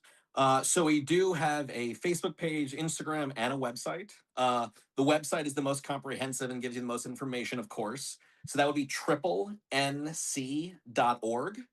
Again, spelled out triple, so TRIPLE, N as in November, C as in Charlie. Forgive me, the military, phonetic alphabet, all that stuff. But so triplenc.org. And there's so many things you could do on that website, whether you're a candidate or just a voter in maybe an obscure district, you can get involved and definitely do a lot of help. But I would be remiss if I didn't mention, we are very much in need of raising funds to do the work that we need to do. So if you do, check out our page, we'd very, very much appreciate getting support as far as contributions are concerned. Fantastic. Please, as much of a plug as I can give as an individual, please support Adam's work. Please support the work that Neighbors Not Numbers is doing. Please support the work that brought us the Abolish ICE Pledge, which probably saved me 2 hours of work this morning. So suffice to say, thank you, Adam, for joining us. I hope we can have you on in the future. And I also hope we see you in our Twitch chats again, because I think I have seen you at least once commenting on some of the jokes we were making in one of our previous segments. So thank you so much for joining us. And with that, we are going to take a quick break and be back in about 5 to 10 minutes. I believe that sounds right. Cool. Awesome. If our tech people can give the outro, we'll be right back outro. Thank you.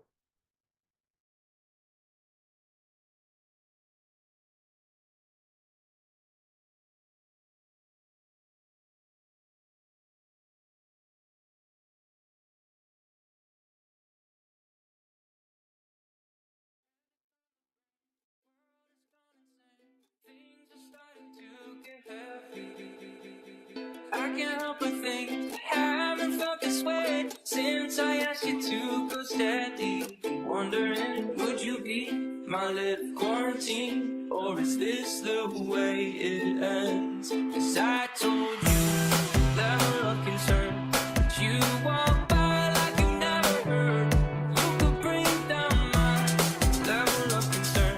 Just need you to tell me we're alright, tell me we're okay. Michael's quarantine truly starts to make me nervous. I don't care what they would say. I'm asking you to stay. My bunker underneath the surface. One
remember, I always wanted to be a gangster.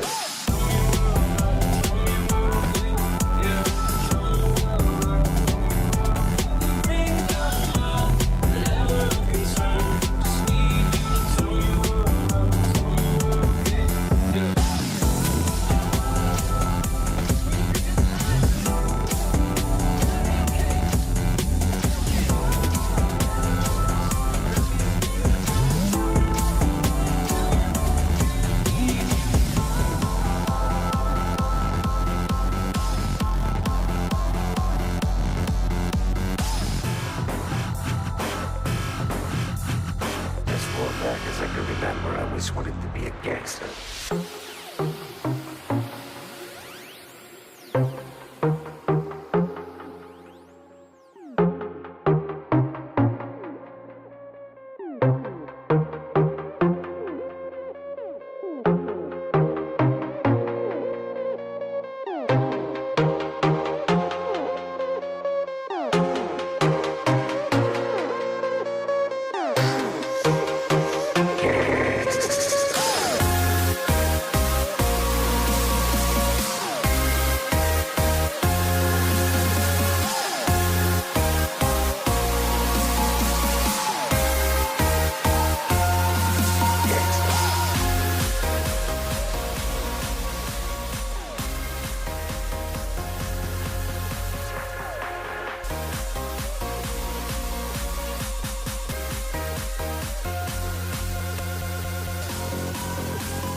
As far back as I can remember,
crashing down from the sky, crashing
Yeah, I got a lot to say. I notice your eyes are always glued to me, keeping them here, and it makes no sense at all. They taped over your mouth, scribbled out the truth with their lies, you little spies. They taped over your mouth, scribbled out the truth with their lies, you little spies. Crush, crush, crush, crush, crush. Nothing compares to a quiet evening alone. Just the 1-2 I was just counting on. That never happens. I guess I'm dreaming again. Let's be more than this. Rock and roll, baby. Don't you know that we're all alone now? I need something to sing about. Rock and roll, hey. Don't you know, baby, we're all alone now. I need something to sing about. If you wanna play it like a game, well, come on, let's play. 'Cause I'd rather waste my life pretending than have to forget you for one whole minute. They taped over your mouth, scribbled out the truth with their lies, you little spies. They taped over your mouth, scribbled out the truth with their lies, you little spies. Crush, crush, crush, crush, crush. Nothing compares to a quiet evening alone. Just the 1-2 I was just counting on. That never happens. I guess I'm dreaming again. Let's be more than this now. Rock and roll, hey. Don't you know, baby, we're all alone now. I need something to sing about.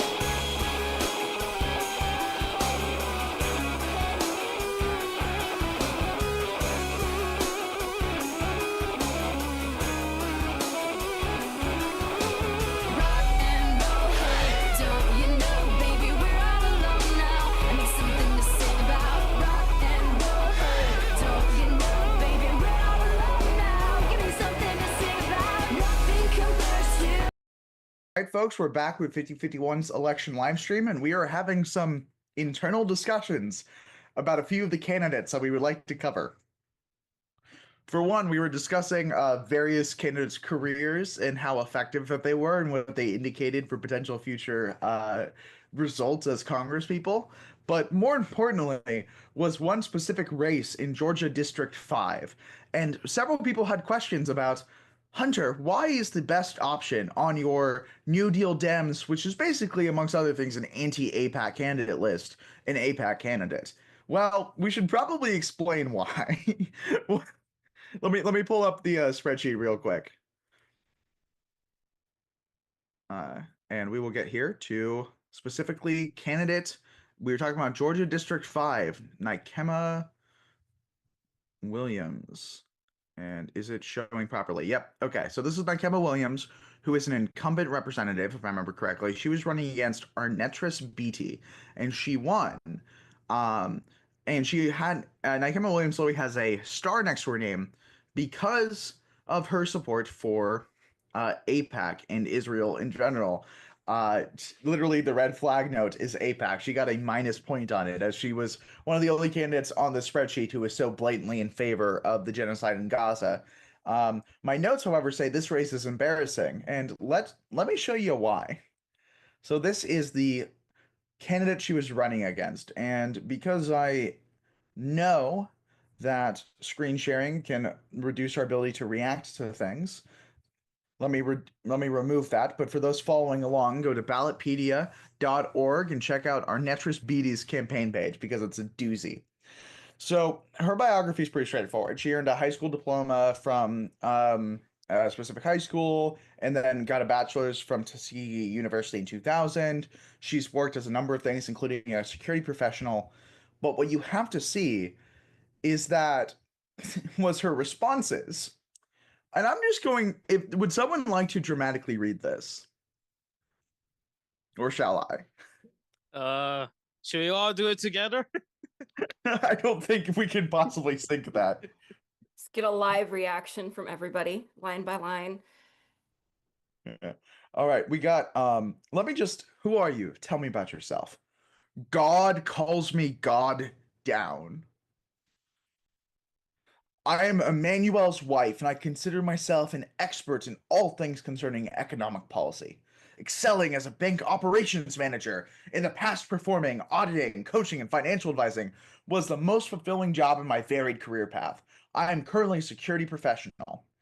And then, when asked what her 3 policies were, her first one were pretty solid about like affordability through reparations, removing income restrictions on social programs, Social Security, incentivizing businesses with tax deductions, and our credits for lowering prices to consumers. That's very vague. I assume she's referring to removing means testing and also doing reparations for historically marginalized communities, both of which are good policies. Those are good policies. The second one, regulating foreign-owned business practices whose ideals are not in line with American business culture, thus overbilling, overtaxing, and refusing refunds to consumers, which that seems like some sort of personal grudge. I don't know what she's getting at. This third one's great, though. She's advocating a capitalistic curriculum for grades 5 through 12. And then, when asked to elaborate on some of her other positions, she shares that her website is literally called goddown.net. And her campaign page, let me just read the options. There's home, blog, services, superfoods, cast lots, a podcast, and a shopping cart. Yeah, so she is selling on her campaign website. She is selling something called Superfoods LLC, and it is paid for Arnetta Beatty for U.S. Congress.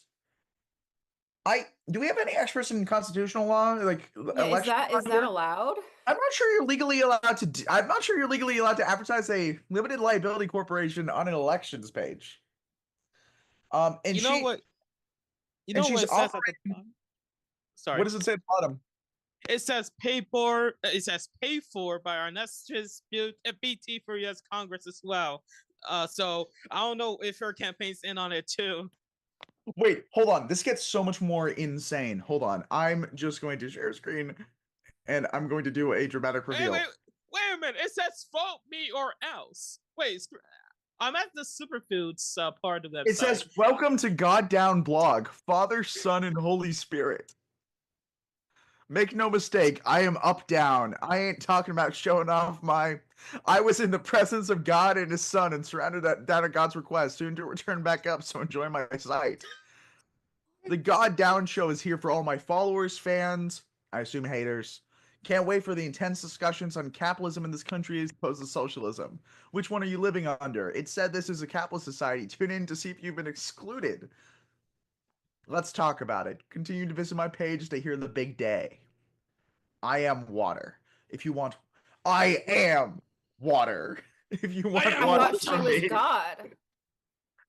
I think What God does it is mean? water.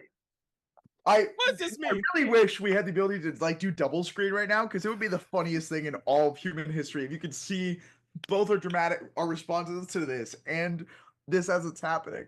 It keeps going. I am very confused. It says take a chunk out of your taxes along with the other deductions, online advertising plus personal shout outs on my podcast. Oh, she's advertising shout outs on her podcast and telling you that you can write it off as a business expense. Wait a minute. Hold on. Scroll Is down a God little bit. down? Hold on. Is God Down the business or is Superfoods LLC the business? The 3 signs of injustice: subsidies, socialism, and supplemental governmental income, unless age appropriate or debilitating disability. You mean equity? Yeah, key issues. Okay. She's got a PowerPoint presentation explaining her, including her Zell tag. If anyone wants her Zell tag, if someone wants to post it. No, y'all, I'm locked in. I want to see the investigation the FEC does. This is fascinating. Hold on. Wait, hold on. Wait, why is she running as a Democrat? Let me read this. Wait, Hyramus, you kind of buried the lead here. The vote for me or else thing was one thing, but the next sentence is fucking insane. I did not see that. We are Go ahead. living in troublesome times because immigrants whose nations are at war have positioned themselves in key leadership positions. in our country seeking to defend their own national interest rather than the interest of the United States. Okay, I can't tell this is anti-immigrant sentiment or this is anti-Semitism. Like, is she doing the JQ? So she's selling a business. She's accusing immigrants, or maybe Jews, of secretly running the US behind the scenes.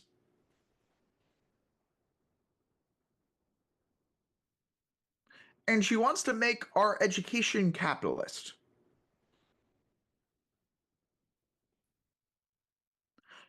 Okay, APAC bad. APAC very bad. APAC is bad as bad can be. I think this is actually worse for society. I think whatever this lady is, I think I would vote for Josh Shapiro. Actually, I There's think I would more. actually vote for Josh. There's more? At this point, There's is this more. a joke? Is it a joke? know. though? No. The Goddown blog, this has clearly been going on for years. This is you have to spend money to register to run for office. Like, there's no way that this is a bid. Like, there's no way.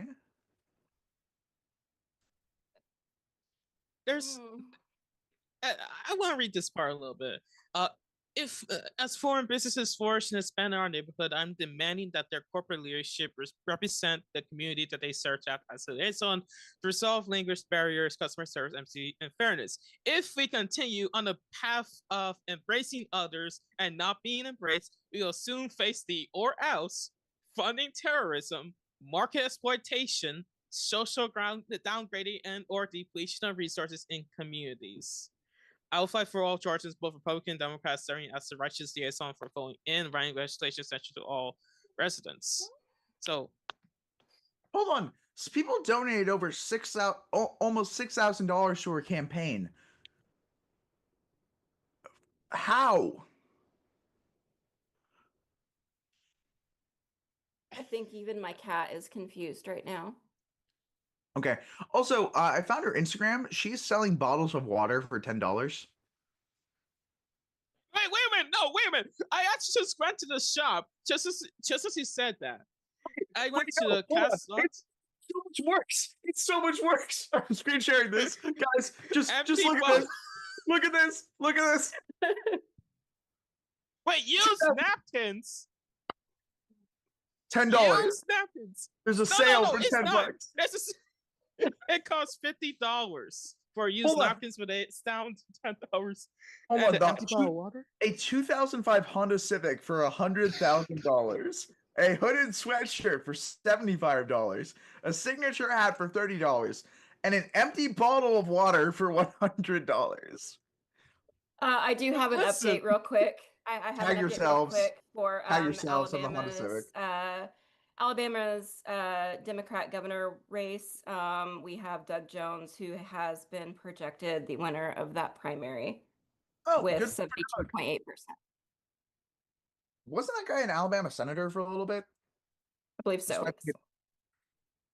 Yeah, he was a senator for 2018 to 2021 because he ran against an actual PDF aisle. I don't think you can say that word on Twitch. So an actual PDF, aisle named Roy Moore, who I believe a current Survivor contestant was once a bodyguard for.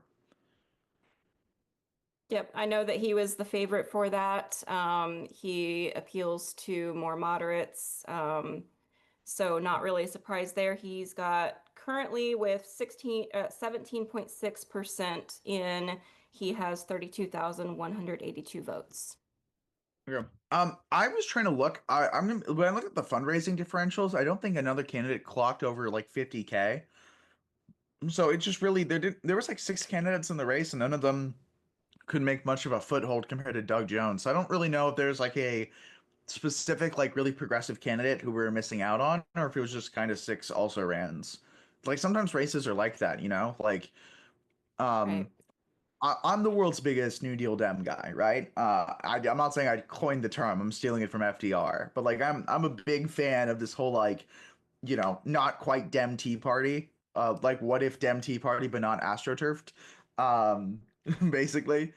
Nonetheless, like there is still unfortunately a time and a place where a certain type of vision isn't going to work everywhere, and maybe Andy Bashir in, Andy Bashir as governor or Doug Jones as governor is going to be more appealing in very specific contexts than candidate who I would prefer. But a lot of it is down to the Democratic primary voters more than anything else. I do have an update from Fulton County, Georgia in general. There's reports that Fulton County, Georgia's largest county, I believe most populous county as well, will delay reporting its election results until after 11:02 p.m. Eastern, after a judge extended voting hours in 2 precincts after reports are that 2 precincts at a school in the Sandy Springs area in northern Atlanta remained open past its previously scheduled cold closing time of 7 p.m.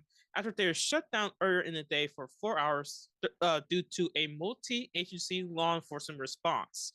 The incident involved the Sandy Springs Police Department, the FBI, and other agencies. The officials say state law prevents the county from reporting any results until all polls are closed. So we're not gonna get any results from Fulton County for a good while. It's currently 9:37 p.m. Eastern, so give it about an hour and 30 minutes, and we should see results from Fulton County. I imagine that might affect a couple of races throughout Georgia. Speaking of Georgia and speaking of the races, we actually have an update for the Republican Senate primary.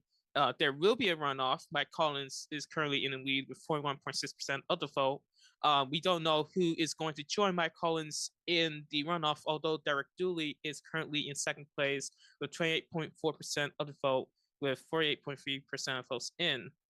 For the Democrats, John Ossoff has already won. He was uncontested, but in the Republican Senate primary, it's going to be an interesting race as well.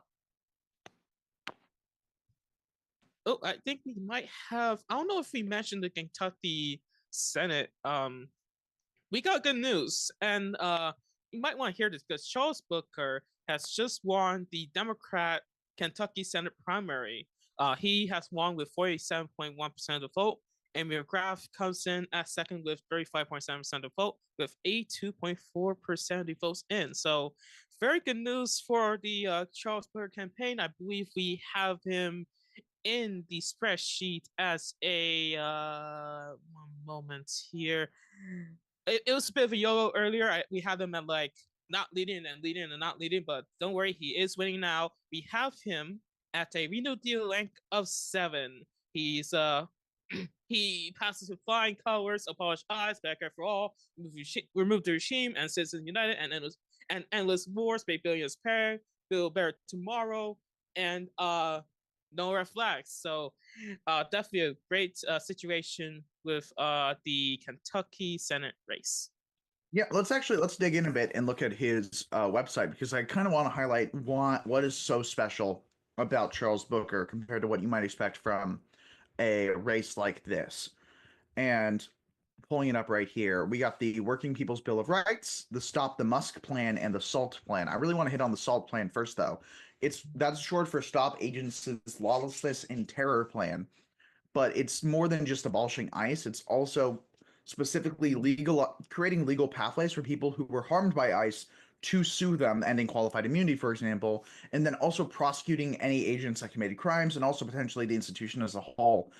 Not just fully funding a comprehensive and humane immigration system, but also dismantling ICE and replacing it with something better that is not designed to target and harass and oppress people, but actually prosecuting agents for their crimes against the people of the United States and for their crimes against individual immigrants or anyone they claimed was an immigrant, which is a great step to see. Most candidates aren't that courageous to lay out a specific plan, even in often much bluer areas.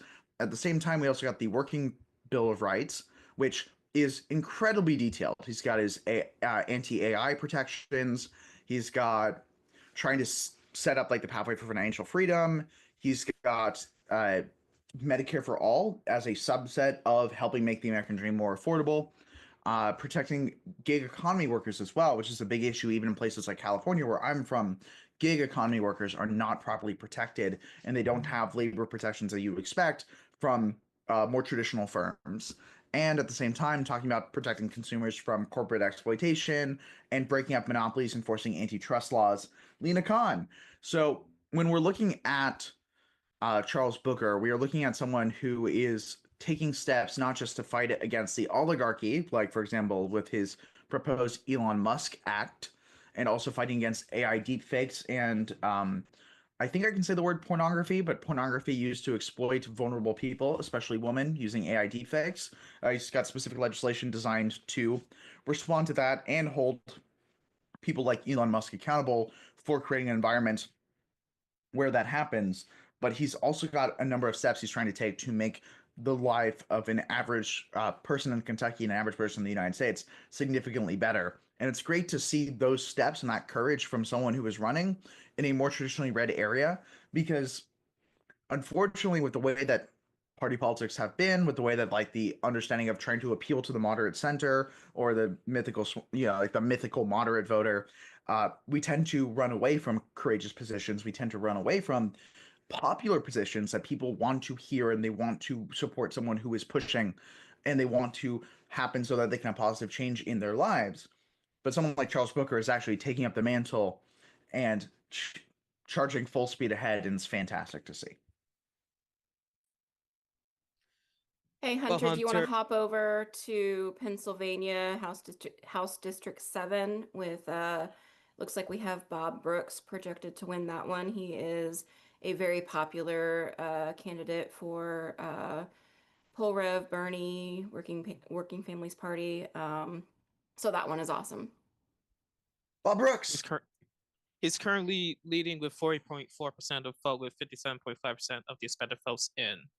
Actually, Yeah. for second, it's kind of tied. It's like tied, like 21.5% for Lamont Recur and Ryan Costa as well. So Yeah. great news, Hunter. The wins keep on Actually, winning. I want to point something else there. So Lean Left PAC, which was a group that was created to boost McClure and Hurt Brooks, was actually, we believe, funded by Republican plants.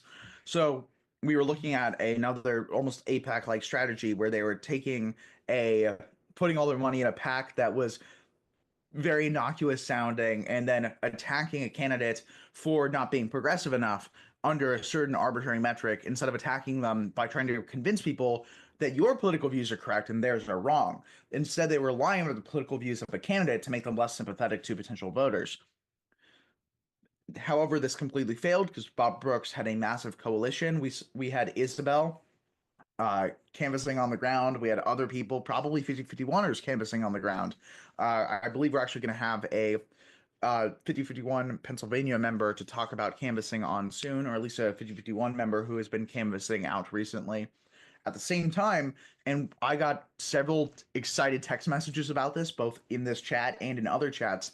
In District 3, Chris Rabb has pulled ahead and he is in the lead. Chris Rabb, another Bernie supporter, another person endorsed by Bernie, another Paul Rev endorsed candidate, another candidate that I'm rooting for, another 7 out of 7 on the New Deal Dems.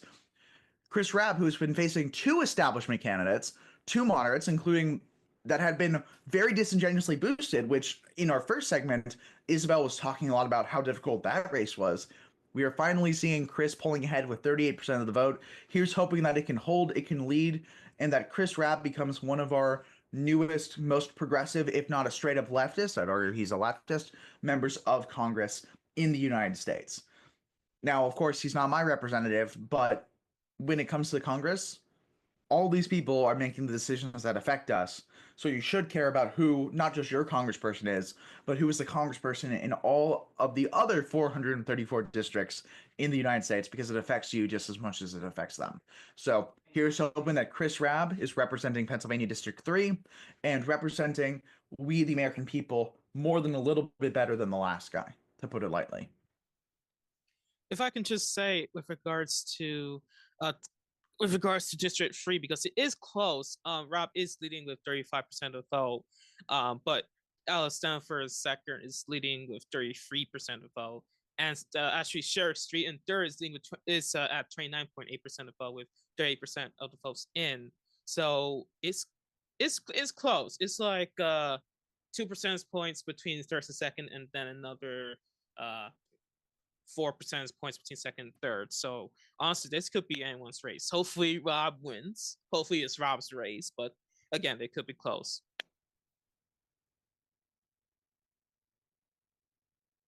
Also, I should note when it comes to the Pennsylvania House races, there are only 2 races that have been yet to be called. One of them is Chris Rabb's race, and the other one is, I have so many tabs open, is Jesse Vodvarka versus,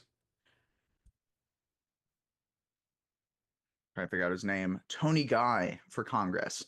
And I'm going to do some research on the side to see if I can find out what's going on in that race and why it's so close. But I'm not familiar with either of these candidates. In fact, Ballotpedia does not have an image for either of these guys. So I'm going to be doing some digging in the background while we talk about some of the other races that we're seeing. Speaking of local races, do we have any updates on Rua Roman, one of the Paul Revendorf's candidates who was running in Georgia State Senate race?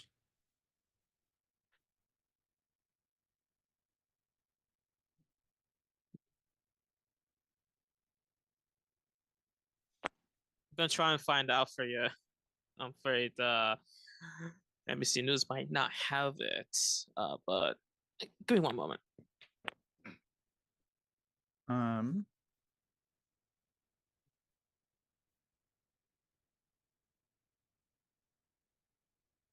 I mean, also while we're talking, Alabama races, we are now over 40% in, with Amanda Puszczek at 63.1% of the vote, and Weaver at 36.9% of the vote. And then in District 5, Snead is still in the lead, and DeVito is still, unfortunately, in third place right now. Excuse me, right now. That just snuck up on me right there. But that does lead me to remember that we actually have, I believe, at least 2 members on the stream who were at the march in Montgomery for voting rights this past weekend. Am I correct? Yes. Yeah. All right. I know that Diana has introduced herself already and been part of the stream the whole time, but we actually have another member of our team who is here to talk about her experience at the Montgomery March as well. If you would like to introduce yourself. I'm Lilith. I was here last week, I think. Yes. Yes, you were. It was good to talk about the gutting of the Voting Rights Act and gerrymandering in Louisiana. I believe that there were still a couple races being voted on, but most of them were postponed. Am I correct? Yes, actually, I was able to vote for a primary Saturday, and they which were ones? actually for senator, and they were actually letting people vote. They were letting the news know like who was running ahead, and there's going to be a runoff for Jamie Davis versus Letlow, which is hopefully not Letlow. She's not the greatest. But it was really nice being able to vote, even though it wasn't supposed to happen because it was supposed to be suspended, and then going to all roads lead to the south in Montgomery, like right after.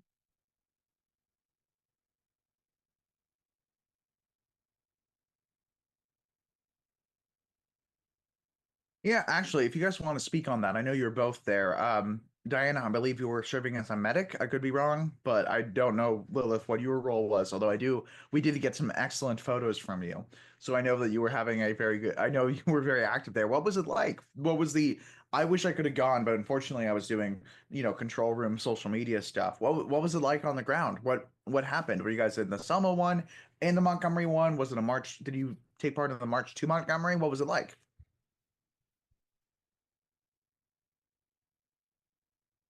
Well, for me, I was serving as a medic down in Montgomery. I had the opportunity to volunteer with BVM, Black Voters Matter. It was really an incredible experience. So because I was serving in the capacity for first aid, I did not have the opportunity, unfortunately, to really listen to the speakers.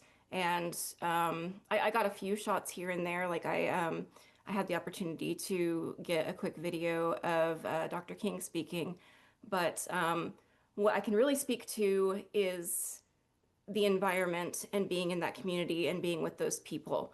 And like there was a lot of anger there, but there was so much power. It was really a humbling experience, and it was really it was really powerful. That motivation to say we aren't going back, we aren't going back to Jim Crow. That was it was just incredible. Like I'm getting emotional just thinking about it. And I think that we're seeing that momentum building, especially in the South right now, right? We're seeing that momentum building with people of all ages and all races wanting to get out there and make a difference and say, you know, all of us collectively, we are not going back to what things were. We are not okay with status quo. And so we're seeing that with especially young people getting out here and voting for more progressive Democrats, more progressive independents. I'm hoping that we continue to see that momentum as we're going into November elections. I really think that we're getting there. Lilith, if you want to talk for a minute, Yeah. It was probably an event that I've never gone to an event just like it. There was just so much personality involved in the event, and the fact that there were so many speakers was not, something I was not expecting at all. I was just an attendee because it was a little intimidating to go offer to be a volunteer in some other place that I do not know. But I was only in Montgomery. I was there probably 10, 15 minutes after it started, and it was a very hot day, but it was super nice. Got to see a whole bunch of people that wasn't expecting, like AOC, Cory Booker, um, a bunch of other senators as well came down. And just like it wasn't a rally, it wasn't really a protest, but it was a soul type of event that was a call to action to go to other places and getting other people involved. yeah, building that community. I felt like it was more of a self-care event than anything else. Mhm. I mean, that's great to hear, right? It's important that we're building up that sort of community. I wasn't, as you guys know, I obviously wasn't able to be there, but I did see the AOC clip where she said it's time for the North to pull up to the South and let them know exactly what they have uncorked with this injustice. They think they can draw us out of power. They do not know the sleeping giant they just awakened. What they thought was what they thought was the final blow is actually just the opening silo. And I got so excited by that, I started listening to the Battle Hymn of the Republic and John Brown's Body and other variations thereupon. I think I actually made a relatively well-performing Instagram post quoting and like putting that to the background of her quote, which was fantastic to see. I will say, on the other hand, Cory Booker, I'm glad he was there. He has actually disappointed me a little bit as he was out there campaigning for Street, who is the ace in the hole. He was the ace in the hole for Street at Street's rally against Chris Rabb, trying to stop some of the wave of progress. Cory Booker is someone who I had a really high view of when I was younger. I really liked some of his proposals, like the seed money for kids to sort of like encourage so that every person, when they become 18, has a nest egg. And a couple other like to sort of like help, have a better equality of opportunity in this country. But seeing him, shill for AIPAC, seeing him not stand up against genocide, seeing him filibuster only to use it to sell a book tour instead of actually, supporting impeachment and other steps that we would need to take to help fight back against Trump. He's kind of the type of person he's a good speaker, but he's never really like taken that next step into turning it into meaningful and decisive action. I don't mean to like rain on anyone's parade with that one, but I just like literally was researching Booker this morning and I saw that he was literally rallying against Chris Rabb, and I was like, what are we doing here? Like why are we doing this, Cory? And it's disappointing because he's always had a good social media presence. He's been very active in interacting with his community, but like nonetheless, it's just like, what are we doing? Like that's all. Yep. So, but on the other hand, like even if he's been a little bit disappointing, right? Getting someone like him, who maybe hasn't been the best, coming down to Montgomery, speaking out for the Voting Rights Act is a good sign, because if even the moderates are getting on board, then maybe we have a chance at making some real change, even just in 2026. So 2027, hopefully, assuming, we win the midterms. Right. That's the hope, right? Is we want to see more people getting activated. And like Glow said earlier with PullRev, that begins locally, right? That begins in your community, that begins with the school board, that begins with city council, and then we build from there. So getting people activated in their own communities really matters. And what I'm reflecting on is what we as white people can do in this moment. One of the most important things that we can do is to listen to BIPOC communities and then go vote.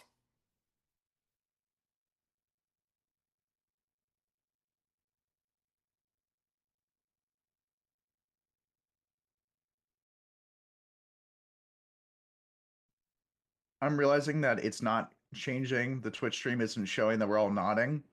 Without like we're just Yes, listening and nodding, right. but like everyone, we're all like we're We just agree. nodding in agreement.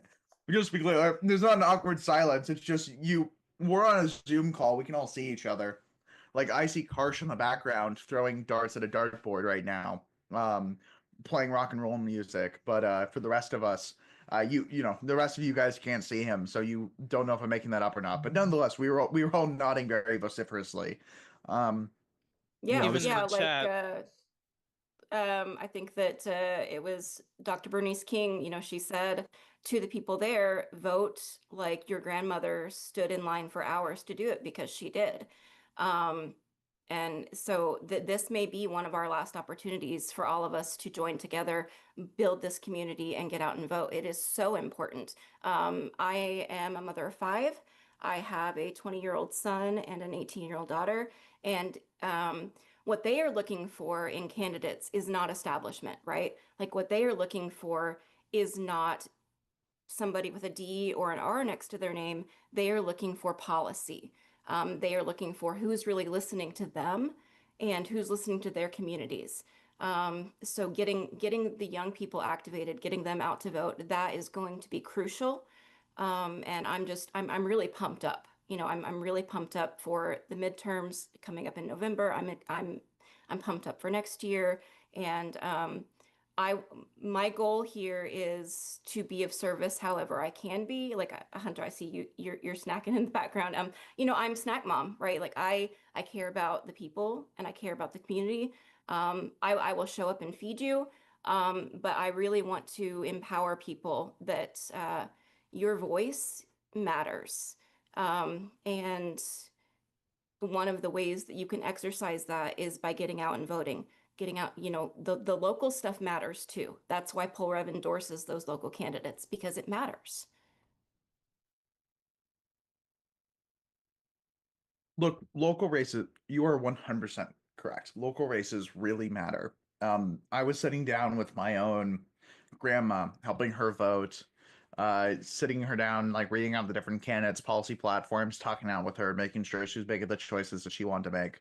Um, and one of the rules that we had was if there was multiple candidates, we were always going to vote for one or the other. Like one of the candidates in the race, no matter what. Instead of just like throwing away the vote. And I'm not saying like there's a right or wrong way to do it. But sometimes if there was just one candidate on the ballot, we would write someone in, or even write in a protest vote if that person was terrible. Like a school superintendent that is fascist adjacent, to put it lightly. I think we might have written in Jesus. I don't remember which one we did, but it was something along the lines. We're like, well, this is the worst person possible. So who's the best person possible?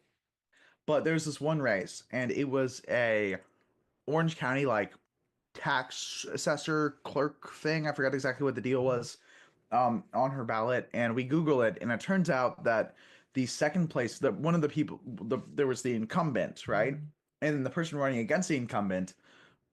At first, we're like, well, the incumbent's endorsed by the Republican Party, so the challenge is probably better, right? Well, about that. It turns out that the challenger was fired by the incumbent and was supported by some of the even more MAGA factions of the Republican Party, and that it was actually two different branches of the Republican Party having a civil war. So I sat down with my grandma and listened for 10 minutes as she debated whether or not she was going to pick the chaos option or the stable option, because we knew that the person in office was bad. But some of the people supporting the other person and some of the policies of the other person seemed even worse. And we were just like, well, what are we going to do here? And taking that time to really look through and weigh through the candidates and even make a hard choice, sometimes voting for someone who you know isn't great but is just better than the other person, And also taking that time to listen to your community, get to know the people in your community, especially the people who are disproportionately harmed by the actions of the government historically, like marginalized people in your community, and seeing what they need and what can best represent them and best represent you.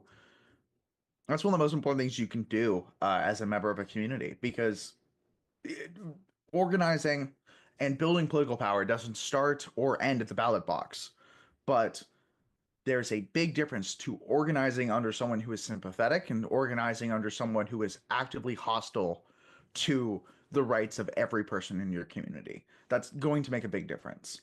And you got to do your due diligence, because sometimes someone might have a D next to their name, might be the person who's endorsed by the local Democratic County Party. And sometimes that might be the best option. Often it is, but often it isn't. And at the end of the day, you want to make sure you're getting someone like, if you think you're getting someone like Mamdani, make sure you look through all the options and figure out which one might be the Mamdani, because the person who you might have heard the most about, who might be the one that all of your favorite influencers are hawking, might actually be a secret Andrew Cuomo, and you just don't know until you find out, or a secret Karen Bass. Can someone tell that I have a slight agenda against the LA mayor after being tear gassed multiple times? I wonder who No. possibly, me having disliking Karen Bass, never. Never. I would say I'm being fair. I'm not being unbiased, but I am being fair, and that's what matters. Speaking of, we actually have a question from the Twitch chat. With school boards, what's the best way to get them to be active? Does the chatter mean like to get involved in school board elections, or to get your school board to do something? Because those are two different things. Are you trying to organize change the I school feel board? like it might be the Organize latter. Okay. That's a good question. Yeah, I am from Oklahoma. I just moved to Missouri last month, but I am Oklahoma born and raised. And if you know anything about Oklahoma, you know that our public education has gone so far downhill, right?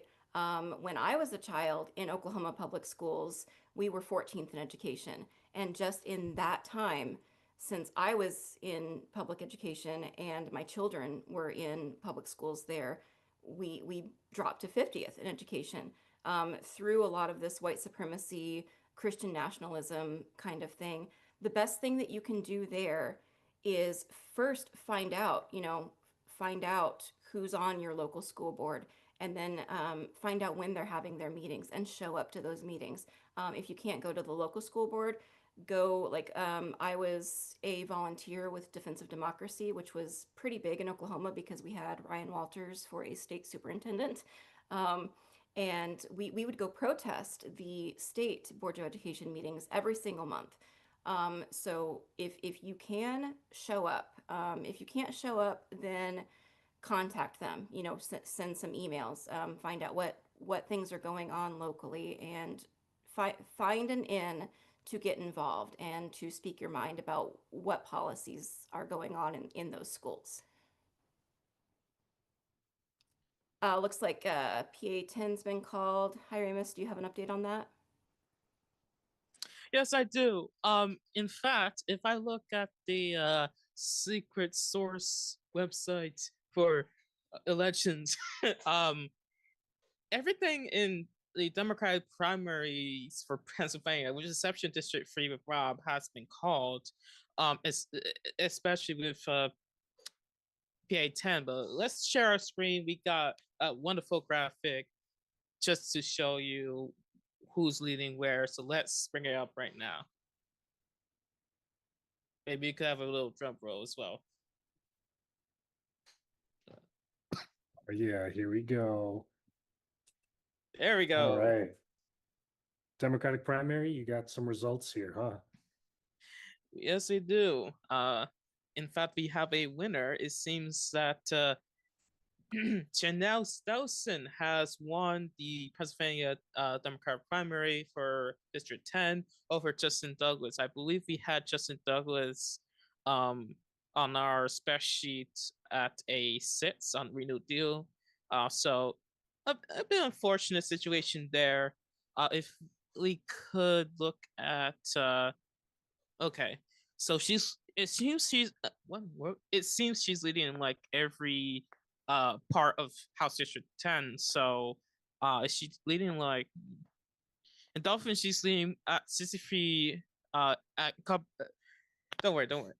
In Dolphin, she's leading by 63-37. In let's see. Cumberland. Yeah, in Cumberland. Thank you. I'm not from Pennsylvania, folks. In Cumberland County, Southson is leading the same 4.7% of the vote compared to Douglas's 25.3%. And in the southernmost part of this district, we have Southson at 81.4% of the vote and Douglas at 18.6% of the vote. With 47.5% of the votes in. I also have some news regards to Southern Idaho because the first polls there have closed. We're gonna see results there shortly. It's only for Southern Idaho. I think we might have a few races covering there.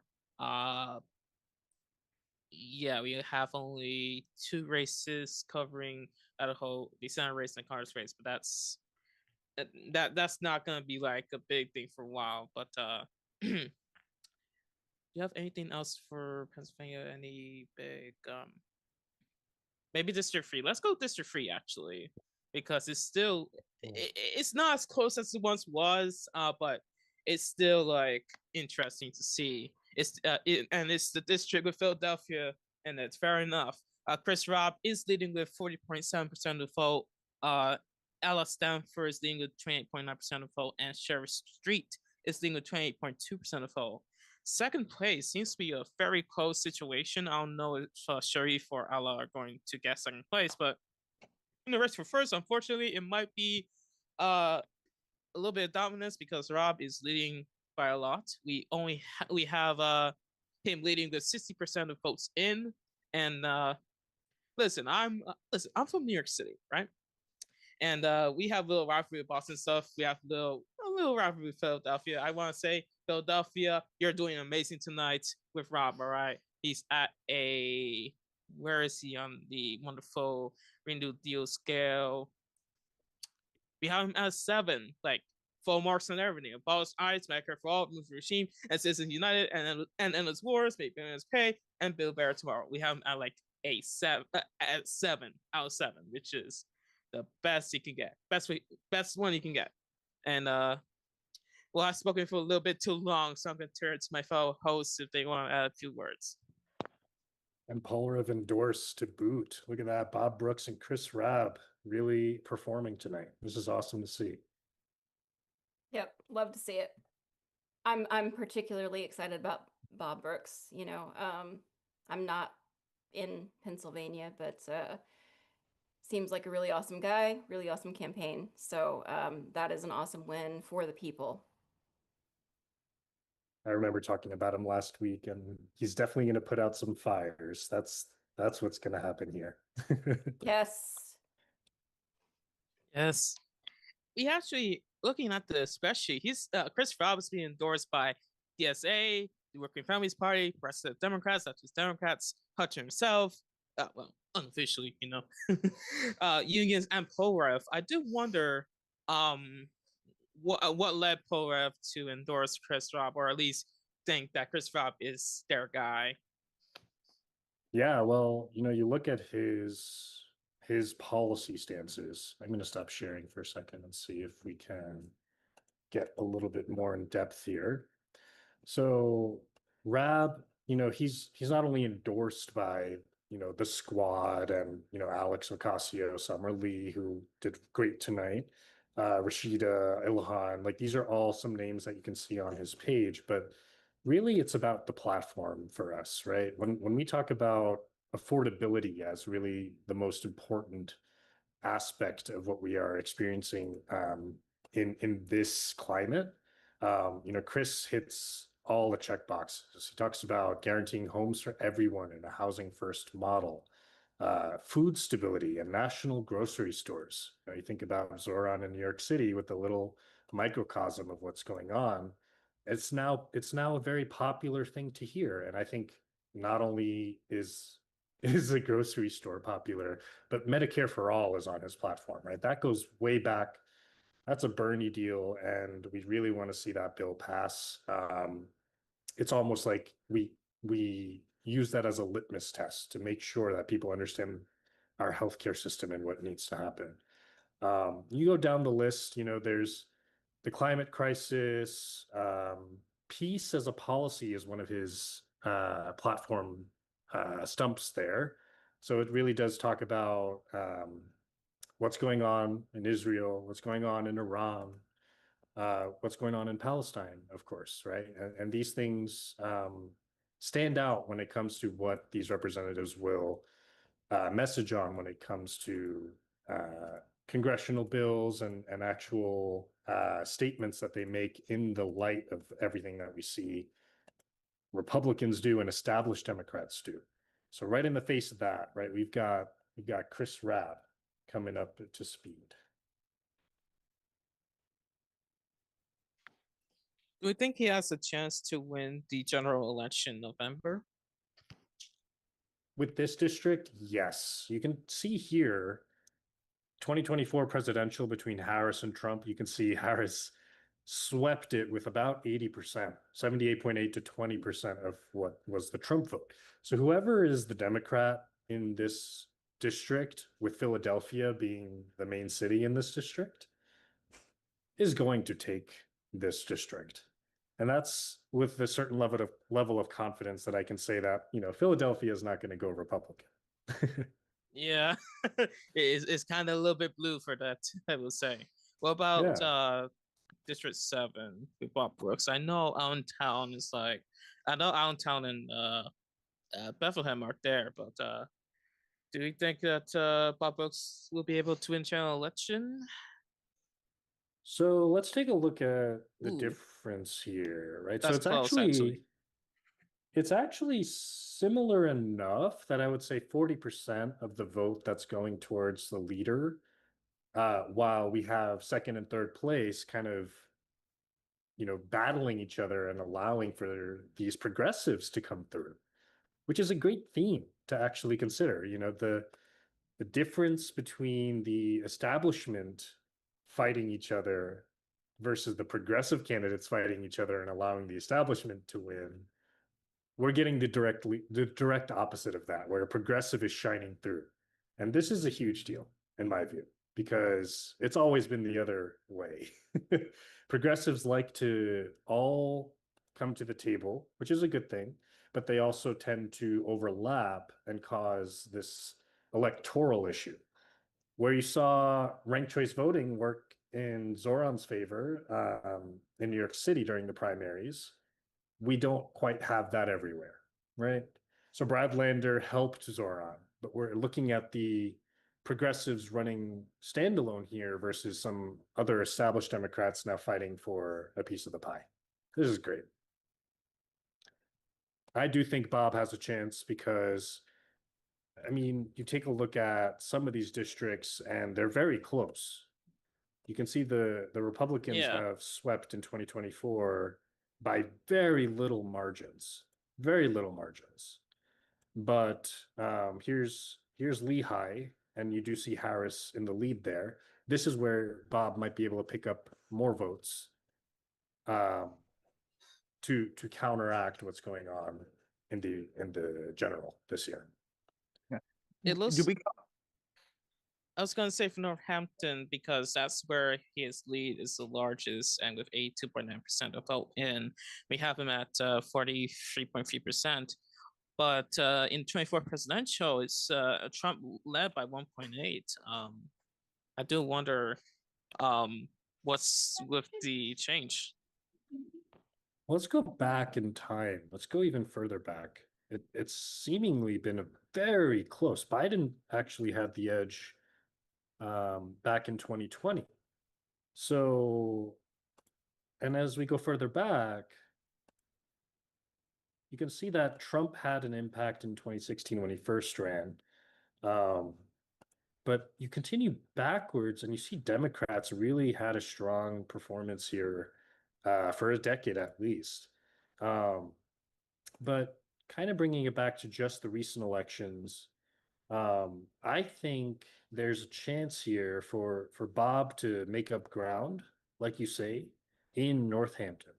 There's thousands of votes up for grabs from the Democratic established side. Let's see how that turns out.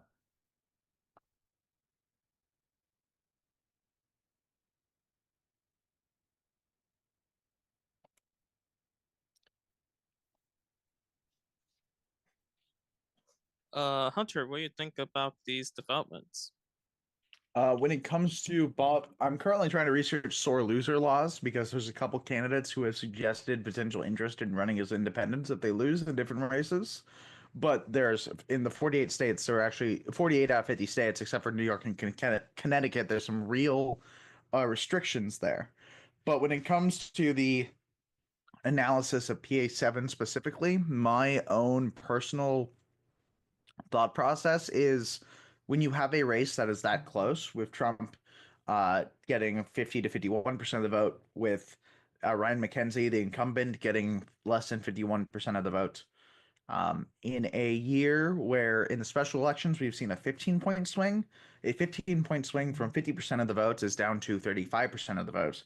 And that would be more than enough for Bob Brooks to just completely outmatch the incumbent. So I would honestly be surprised if Bob Brooks did not win election in the general election.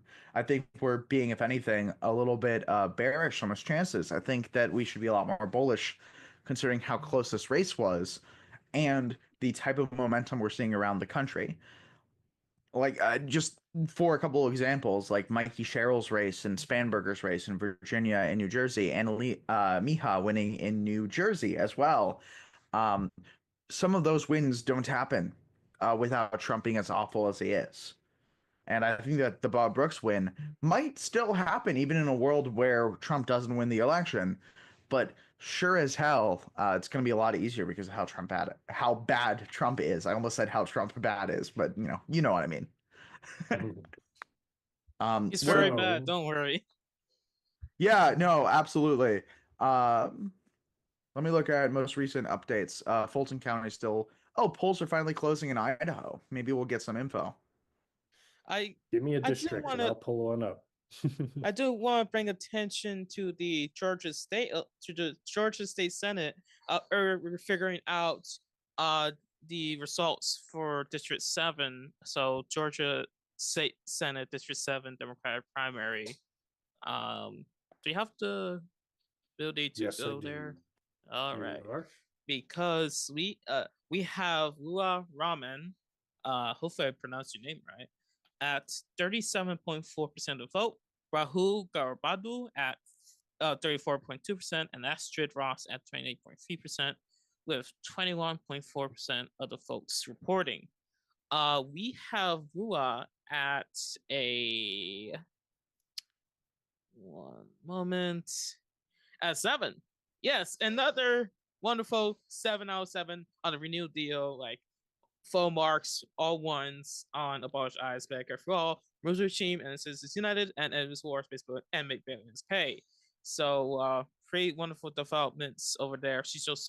They're also endorsed by the Working Families Party, Paul Rev, and Bernie Sanders. I'm actually wondering how important the Georgia State Senate District 7 race is to the overall context of Georgian politics.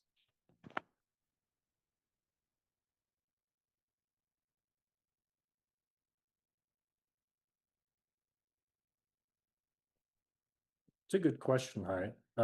So Rua is also, to boot, endorsed by Paul Rev. I'm taking a look at what might actually be what's relevant in Georgia here that is allowing progressives to see their way in, right? It's just similar to what I wanted to say about Bob Brooks and his ability to go into the face of Republicans and their messaging and make promises that are actually fulfilled with their progressive stances. Bob and Chris and Rua are all staunch progressives, and that is not something we've tested fully against the Republican messaging platform, in my view. There's a lot of established Democrats that have done the same old, the old tale of just fighting for the working class when it doesn't actually feel genuine.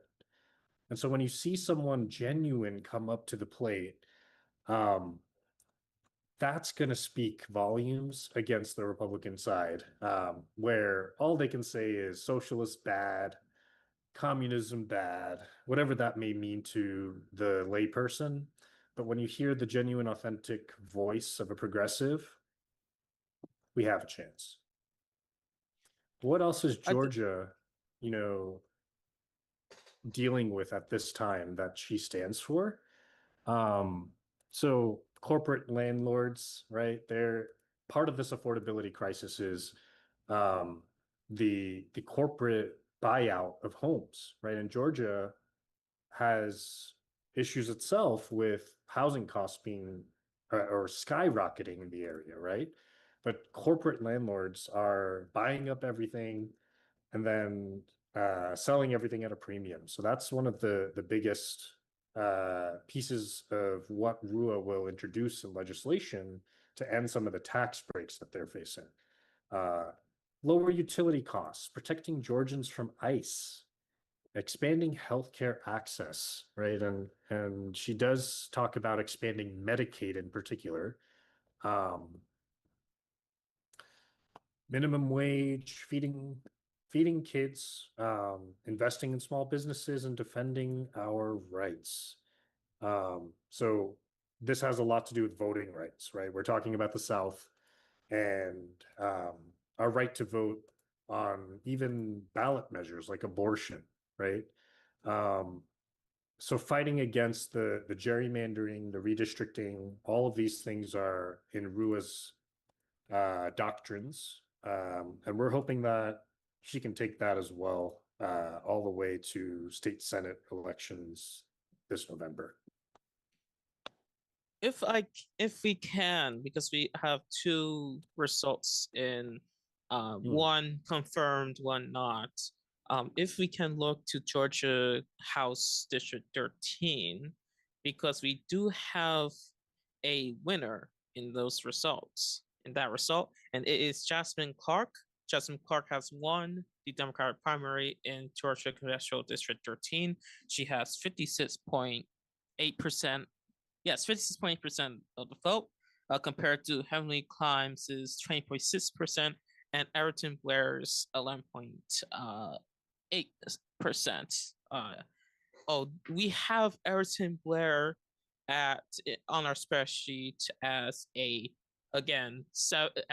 full 7 out of 7, which is great for them, but unfortunately, for this result is a bit unfortunate. She's in third. We also just got a projected winner for Pennsylvania District 3, so we're gonna be hopping around a little bit. Yes, and it is Rob. If we can go to District 3 Pennsylvania, because NBC because they just called it for Chris Robb, currently leading with 43.4% of the vote. Sheriff Street with 29.6% of the vote, and Alice Sanford with 24.9% of the vote. So very good news with Rob. And finally, if we can take a hop over to Alabama House District 4, because that has not been called, but is likely to be called soon, because we have Amanda Plushek at 63.7% of the vote, compared to Shane Weaver's 36.3% of the vote. Very fun fact is that she is actually from 5051, so we could have a 5051er in the Congress soon, maybe. But Amanda Plushek has a 4 on the renewed deal. She's half on Blush Eyes, half on Medicare for All, half on removing the regime, and half on ending endless wars. She has full marks, 1 on Ending Citizens United and Building a Better Tomorrow. Nonetheless, very good results for Amanda Plushek.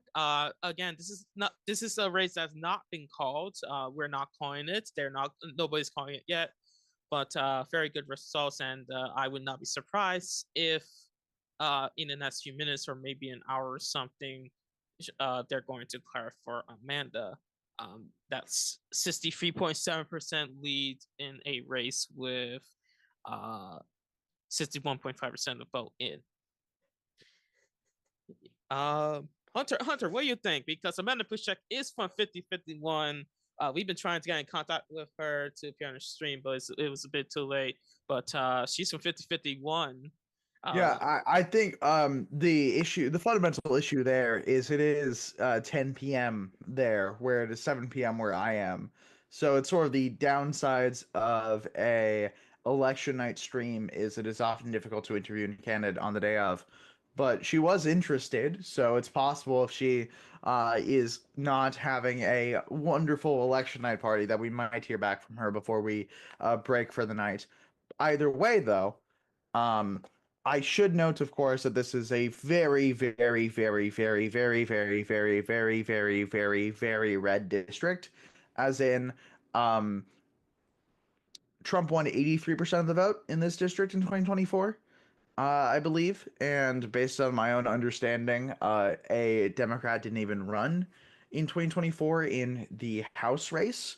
So regardless, this is definitely going to be an uphill climb. But putting that kind of pressure, having a 538 seat strategy where we are contesting almost every, if not every race across the country is a big change from elections of years past. And you need 538 Amandas to get over half of them in the House. So I am very proud to see that she is doing incredibly well. I hope that she's able to maintain her lead, both as someone who likes to see the advancement of progressive policy and as someone who is obviously incredibly biased in favor of 5051. If I wasn't biased, why would I be on this podcast? So suffice to say, I love to see her doing so well. What I don't love is to see in District 5 that DeVito is still behind with just 21% of the vote. Less than half of the first place candidate, who has 13,000 votes with 44.6%. There are 3 races that are contested by Dems today, at least that are in, because there is McInnes in District 3, Pushek in District 4, and Snead, Duvila, and DeVito in District 5. Now, of course, this is a unique situation because the 3rd, 4th, and 5th are the only districts that are actually have not been postponed. I'm not sure we've discussed this, but because of the change in maps, the other districts, I think the 1st, 2nd, and 6th district, 1st, 2nd, 6th, and 7th districts are all postponed for the same reason that some of the Louisiana House districts were postponed as well because of a new congressional map after the Voting Rights Act. So what we're seeing right now is probably a depressed turnout because of confusion around the elections, and in addition, just generally speaking, a very unrepresentative day outside of the 3rd, 4th, and 5th district here in Alabama, because this administration has decided that, well, actually, I guess the Supreme Court, which is at the whim of this administration and also mega donors like Harlan Crow, has decided that our rights are less important than their preferred candidates winning elections. So suffice to say, we'll have to see what is happening with Alabama once the rest of the primary elections are able to take place. It's possible that some of these races may not even stick, although based on my understanding, District 4 is unlikely to be changed at all. So assuming Amanda pulls out a win here, we should expect that she will be the Democratic nominee for the general election, which that might not necessarily be true of the 5th district, if I remember my research correctly. But speaking of interesting races, a race that hasn't been affected is the Alabama Senate primaries. So both for the Republicans and the Dems, and both of these races are too close to call. As of right now, Everett West is in first place for the Democratic primary at 39% of the vote, and Barry Moore is in first place with 42% of the vote. Based on my understanding, it doesn't seem like it's in doubt whether or not any of them are going to get to 50%. Any of them are going to win, but I believe Alabama also has runoffs, if I am correct, and that this might be the situation here, that even though Barry Moore is almost 20% ahead of the next closest candidate, we are still looking at a potential no one is above 50% scenario, which looks even more likely for Everett West, not Weiss, who is at less than 40%, although in the lead in the Democratic primary. Karsh, is there any specific Just interesting information you're getting from some of the districts here in either of the races for Alabama? So what I'm looking at is actually the turnout, specifically for the Democratic primaries versus the Republican primaries, to really gather what it might look like towards the general. And there's issues there for the Dems for sure. When you look at the Senate primary in Alabama with Everett West, you're only getting about 165,000 total votes with 59% reporting. When I toggle that over to the Republican primary with less than that reporting, only 40% reporting, we already have 272,000 votes. So I know this is the primaries. I know there's going to be lower turnout for the most part, but we're getting over 100,000 in disparity between the Republican primary and the Democratic primary. And yes, this is Alabama. But as you look at the districts where you'll see West leading, so if I look at Everett's lead here, what you can see is that the second place, Lariat, actually encompasses this grayish shade of blue of this area. And when I peel over to the Republican area, you'll see that that's all going to Hudson.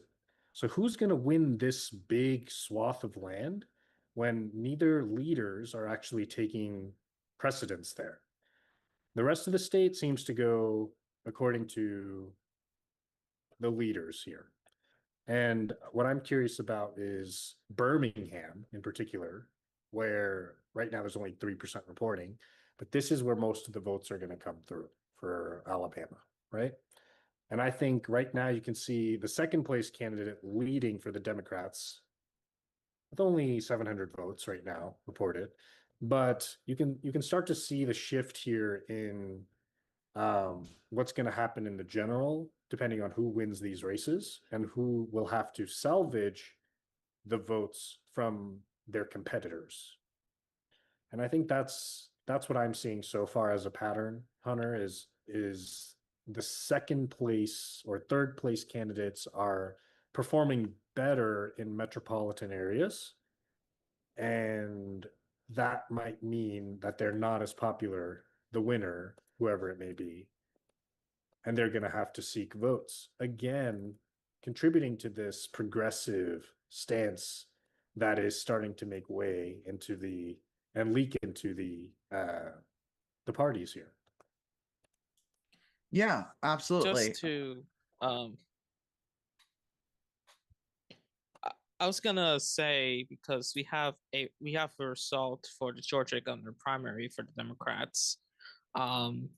Because Keisha for the Democrats, for the Democratic primary for Georgia governor, we have Keisha Lance Bottoms declared as the winner of the Georgia primary there with a 57.5% of the vote, compared to Jason Asifis's 16.8%. We mentioned earlier that Fulton County, that's the Atlanta area, their results aren't expected until the next 30 minutes, but even then, it won't make a difference here. Keisha Lance Bottoms is already won. That's with 66.3% of the votes in. And yeah, I just wanted to briefly mention that because that looks be an important race for November, especially. The governor in Georgia, Brian Kemp, is terminated, so it's packed. Hunter, go ahead. I was going to say, just because it's relevant when it comes to when we're looking at turnout, right? Because we're talking about these seeming on just to get on the Alabama point, just because this was bugging me. When it comes to the amount of votes that we're looking at in 2022, in the Alabama Democratic primary, there was a total of 168,000 votes cast in the Democratic primary, and 646,740 in the Republican primary. And right now, we're looking at actually probably an increase in turnout for, based on my napkin math, both parties. So, although it seems like there's a significant turnout gap between the Democratic Party this year compared to the Republican Party, the Democratic Party is probably going to get an additional 100,000 votes more than the last primary election in in the Alabama U.S. Senate, which was in 2022, which is a pretty good like measuring stick actually, because it's a non-presidential year, and primary elections have significantly less votes during presidential election years. So it might, I'm not sure it points to enthusiasm gap so much as it points to especially because like there's some real confusion about Alabama elections right now.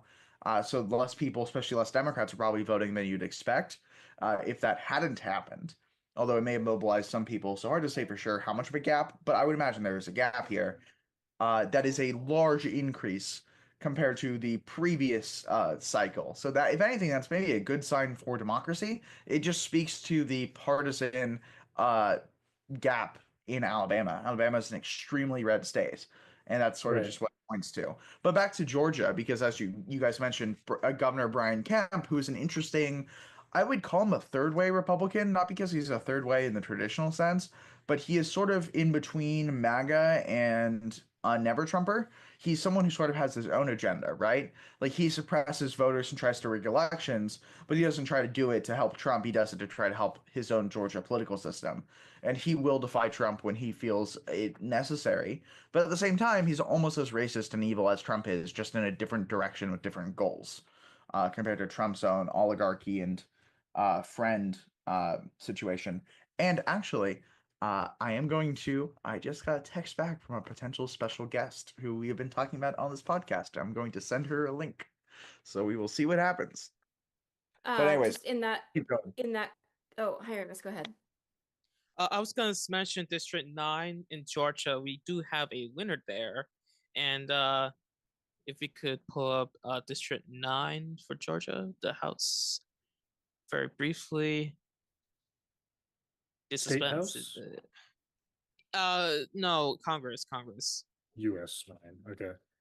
Because Sure we thing. have Caitlin Geoghegan at 59.8% of vote compared to Nick Outz's 40.2%. And my mysterious sources have declared the race for Caitlin Geoghegan with 68.6% of votes in. So another good result for the spreadsheet. She is current. Caitlin has a 4.5 on the Real Deal. She's full marks on Blanche Icemaker for All and Make Billionaires Pay and Build Better Tomorrow, and she's half on Rule the Regime. With that, I'm going to turn it to Hunter or Snapmom. No, I was just going to say, you know, we're kind of touching on a point that I personally think is important with this stuff that we're talking about is the money in politics, right? Like we are seeing a little bit, like Hunter mentioned, a little bit of a higher voter turnout, but it's still not significantly, you know, what we might expect it to be. And I don't think that people really realize how much money goes into suppressing the messaging, right? We hear about this with protests, right? We hear you talk about things, and when we're putting things out on social media, and we're not really getting the turnout that we expect sometimes. And then people come after the fact, right? And then they say, well, I didn't even hear about it. And it's because there is so much money going into social media to suppress these things, to suppress the progressive content. And that's that, you know, that's that oligarchy money, that APAC money, that big tech money is going into suppressing all of this. So it's really important to follow people directly, to follow the messaging, you know, sign up for things, and don't just expect that you're going to organically see some of this on your news feed, because I don't think that people are really hearing about some of this directly, you know, just scrolling on your Blue Sky or on your Twitter X. Sometimes we're not seeing that because there is so much money going into suppressing that.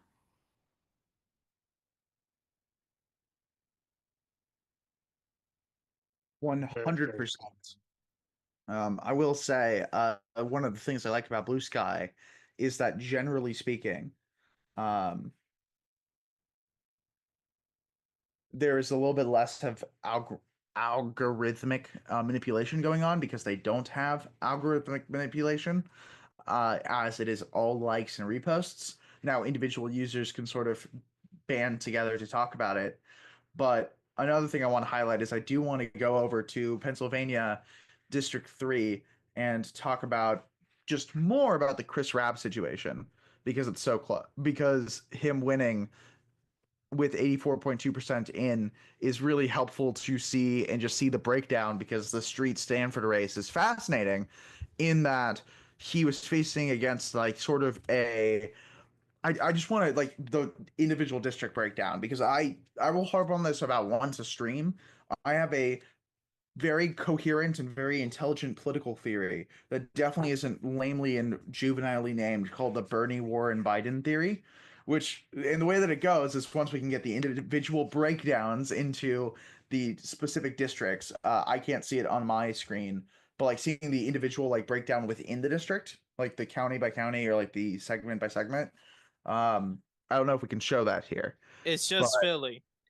It's Dang just it. Philly. It's only one That's district. so infuriating. I wanted to see the specific breakdown. But anyways, so from my understanding, Sean Griffith really doesn't count because he only got 2% of the vote, and he's a tax attorney, and everyone from Jesus' followers in the Bible to today, anti-IRS people don't like tax people. So if you're a tax attorney, which means you're protecting people from the IRS, and you can only get 2% of the vote, I'm sorry, man. That's rough, buddy. I'm not. This is no comment on your character. I'm just like that's sad. But there was Chris Rabb versus Sharif Street versus Allah. I think it was Allah Stanford. I'm not entirely sure how to say their name, but Stanford versus Street versus Rabb. And in this situation, we had yet another Bernie Warren Biden primary. And we have seen a lot of those this cycle. A big example was Illinois District 9, where Canaboo was sort of the Bernie, Daniel Biss was the Warren, and Laura Fine was the Biden. And then another example is the Michigan Senate primary, where Abdul El Sayed is absolutely the Bernie, where McMorrow is the Warren, and where Haley Stevens is the Biden. And apologies to Biden for comparing you to Haley Stevens, but nonetheless, it is sort of the best example we have. Biden is sort of the third way more moderate candidate, sort of seen as a compromise. We just have to beat Trump. We're fighting Trump. There's no complexity or nuance there. There's no real plan outside of the at least we're not Trump. But there's also like, you know, maybe a appeal to tradition or appeal to specific situations and establishment power that is very effective. And then Warren is more progressive, a lot more progressive than a lot of the Bidens, a Warren candidate, but still maybe isn't going to go as far. Like they may say we need to block the bombs, but they're not going to call it a genocide. They may support a public option, but not Medicare for all. I do believe Warren specifically supports Medicare for all. So this is a bit of a complicated situation where Warren is actually more progressive than most Warrens, but nonetheless, it is sort of resonant to that 2020 primary where she was seen as progressive, but not as progressive as Bernie, right? A social democrat versus a democratic socialist. And then you have Bernie, who is out there on the, he's technically speaking an independent, but he's running as a Democrat, and he ran as a democratic socialist when he became mayor. He ran as a democratic socialist when he became senator. He's running to abolish ICE, tax the rich, encourage worker co-ops, to just really change a lot of how we do things in this country and provide a real substantive vision for the future. You can probably tell who I prefer in most Bernie, Warren, Biden races, but nonetheless, there's sort of that distinction we're seeing. And in this situation in Pennsylvania, in Philadelphia, we are seeing the inverse of what happened in Illinois. In Illinois, usually the Warren one, for example, like if it's like a Zionist versus liberal Zionist versus anti-Zionist, like the liberal Zionist one, but in this case, like it's more of the leftist, very progressive anti-Zionist one with Chris Rabb. Chris Rabb is incredibly progressive, much more so than even Stanford, who has called for ICE to be abolished, which is a very progressive position. So Rabb to be much more progressive than them and still win decisively by, if I'm looking at the map we have, by almost 15% above Street is a very clear indication of at least what Pennsylvania 3, what the city of Philadelphia feels like we need, and they think we need a New Deal Dem. They think we need a Bernie. Not they think we need more than just a Warren, and they definitely don't think we need a Biden. They think we need a Bernie. But I'm also Look at going to these say, big cities, right? These big cities are showing out for progressives. This is huge. When you look at yeah, but it's, Cat it's also versus Maine Daniel, too. It's Not not just surprising. it's not just big cities though. Like I want to be clear. Like Randy Villegas in CA22, that's not really a big city, and he's got a real chance of like winning, and he's another Bernie. But sorry, you keep going. I just want to like say it's not like there's little blue zones where progressives can win, and then everywhere else it's only moderates. Like I think Angie Nixon has a better chance of winning in Florida than Alexander Vindman does.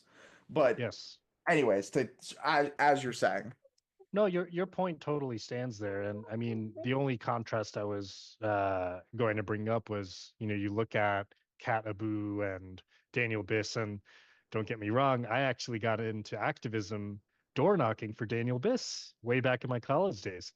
And of course, here I am now in Kat's court. But you look at well, that race. Go ahead. Biss is in Cat's courts now. Biss, after winning, Biss moved Fair. left on Gaza, probably because of Cat's influence. I mean, Cat and Biss did get along pretty well, even though they disagreed in the primary. There's Yeah. actually a couple of famous photos of them like hanging out and debating politics and like talking to each other and like being, which is like good to see. Like when you like, even if you think that you have better positions and like more moral positions than the other person, like you can recognize the humanity in the other side and sort of like come Yeah. together. Especially like when you talk about like a Warren and Bernie aren't that far apart, right? Like it's not like Exactly. the big difference in like philosophical senses, but like in practical differentiation, this is usually like it's a couple of New Deal Dem points, which is a subset of policies. Like I'm not even rating people on their protections for LGBTQ plus rights, because if you're not standing for Already a baseline. LGBTQ plus Yeah. rights, you're just not on my list. You're out of the list. Like there's an Oregon candidate I was looking at, and they're like, well, I think the trans thing went too far. And I was like, okay, you're shot out of the cannon, right? Like we're not even, we are unpersoning you. You don't exist anymore. Like you Here's- don't get to be ranked on my spreadsheet. You don't matter to me. Here's my so, hot like, take.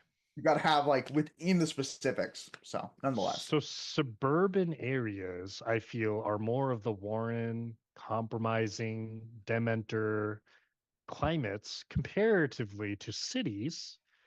This is my hot take. I think cities are actually very much a hotbed for progressive diaspora, if you will. There's a um,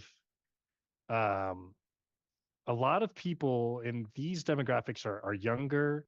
You see more racial leaning, and like you say, even LGBTQ populations.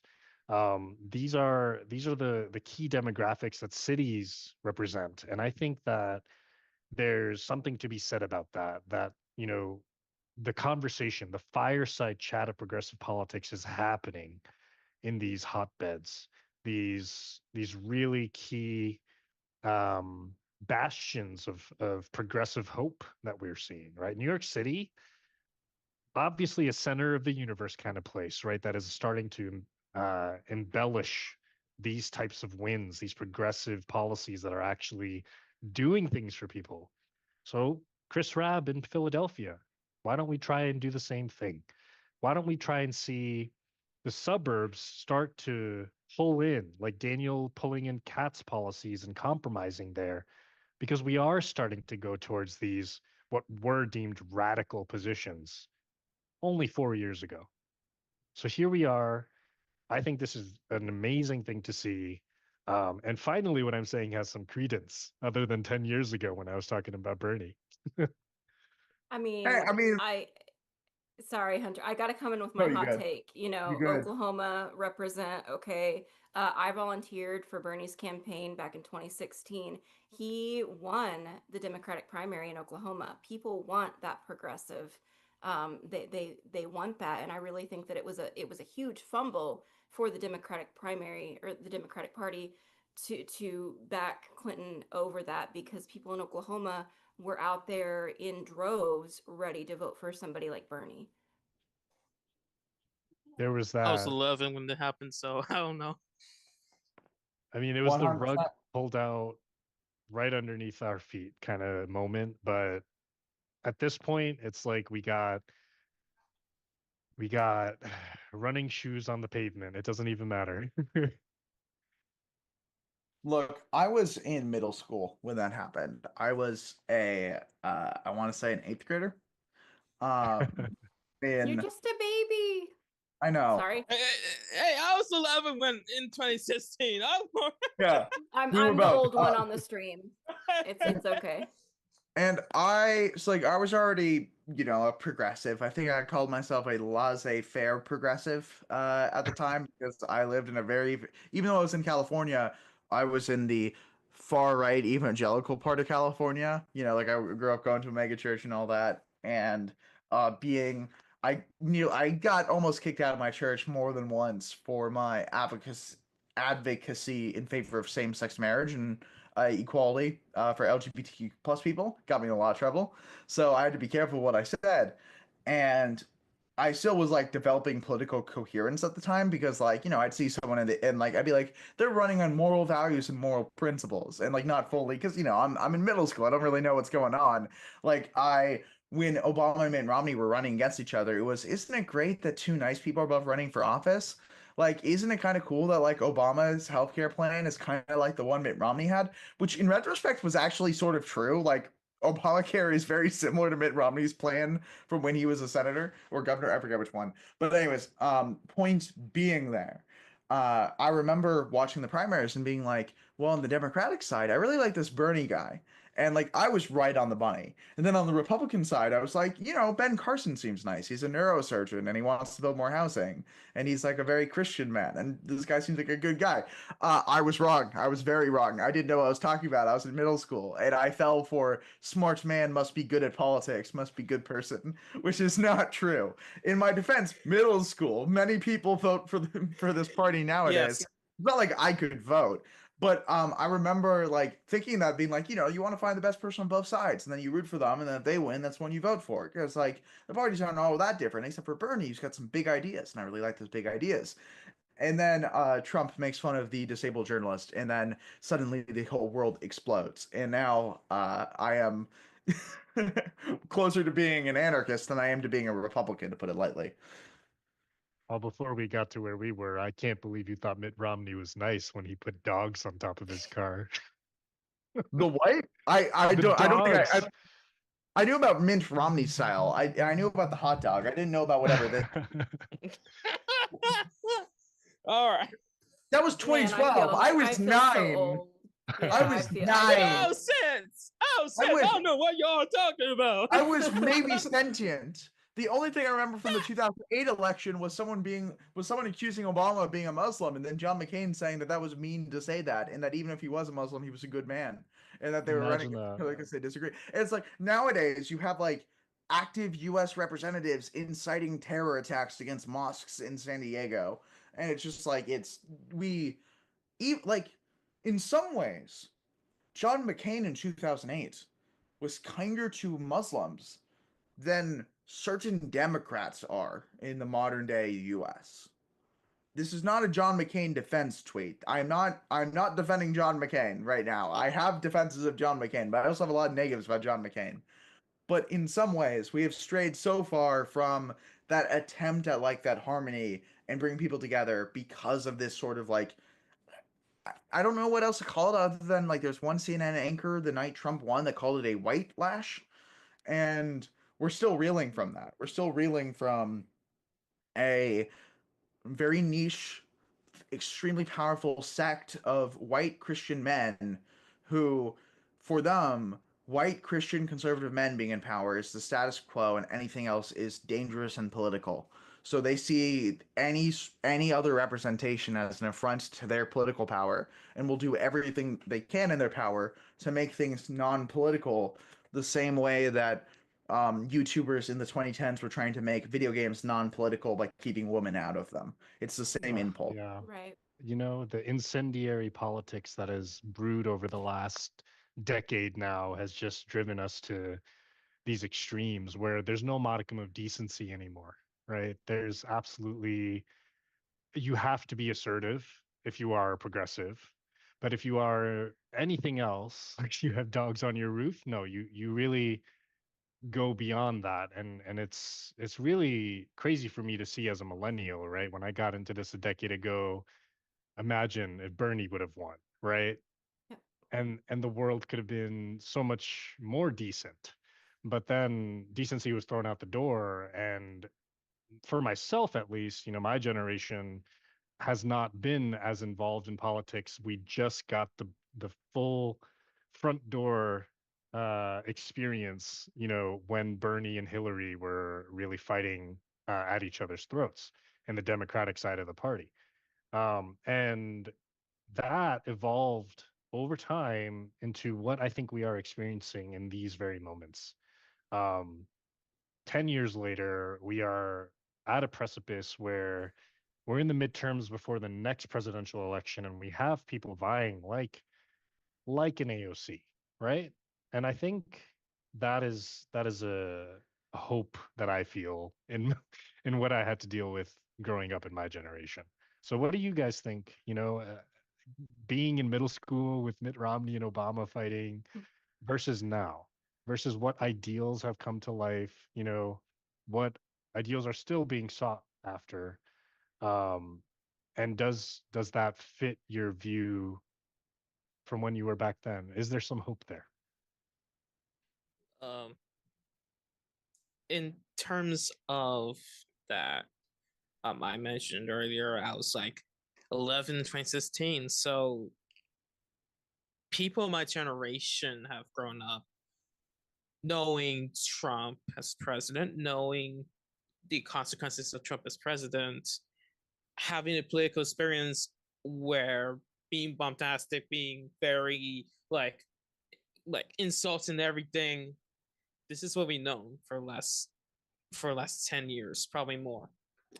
And I worry for myself and for people younger than me because they have to grown they probably don't remember what politics was like before 2016, before Trump, before all this. When things seemed to have been more peaceful, seemed to have been more united, even if they weren't. We don't get to experience that. We only experience Trump. We only experience January 6th. We only experience all the consequences of that, which concerns me a lot because when you grow up and you see that politics is just toxic every single day, that does not help your mental health. It does not help when the news is just it's chaos every single day, especially nowadays with Iran, with foreign affairs in general. It kind of sucks. I'm old enough to drink. I'm old enough to fight if we were in that situation. And that's just been a bit of a weight on my shoulders too. Um, and I have a brother, and he has a small kid, and he's gonna have to raise that kid in an environment of all this. Like they are not gonna even have a chance to remember when things seemed to have been more peaceful, when things were more united, when we could debate in a way that did not result in horrendous consequences. That's I don't I'm not like all doom and gloom. I'm not all doom and gloom, right? There is hope. There's a lot of hope. The best way to deal with this sort of situation is to find that hope. There's always a light at the end of the tunnel, no matter what. And you just have to find it.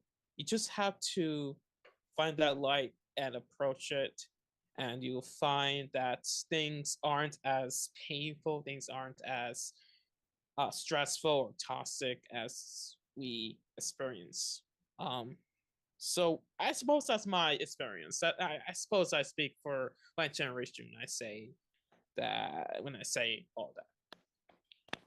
Yeah, yeah. Just I'm the oldest person on the stream. I'm sure. For me, I find myself at times feeling nostalgic for George W. Bush. And I voted for him in 2004. Like I can't believe that I did. I'm so sorry. But I find myself nostalgic for that kind of politics. But then whenever I sit and I think about it, um, that is what got us where we are today. So what we really need is reform, right? We really need more progressives. We need to change. Like I am a huge fan of dismantling a lot of the systems that we have in place right now.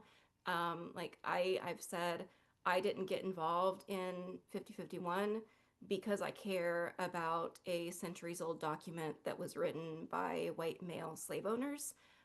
We need to move forward. We need progress. And the way that we get there is, like, unfortunately right now it is that two-party system, right? But it's the choices that we make getting involved, and there is hope.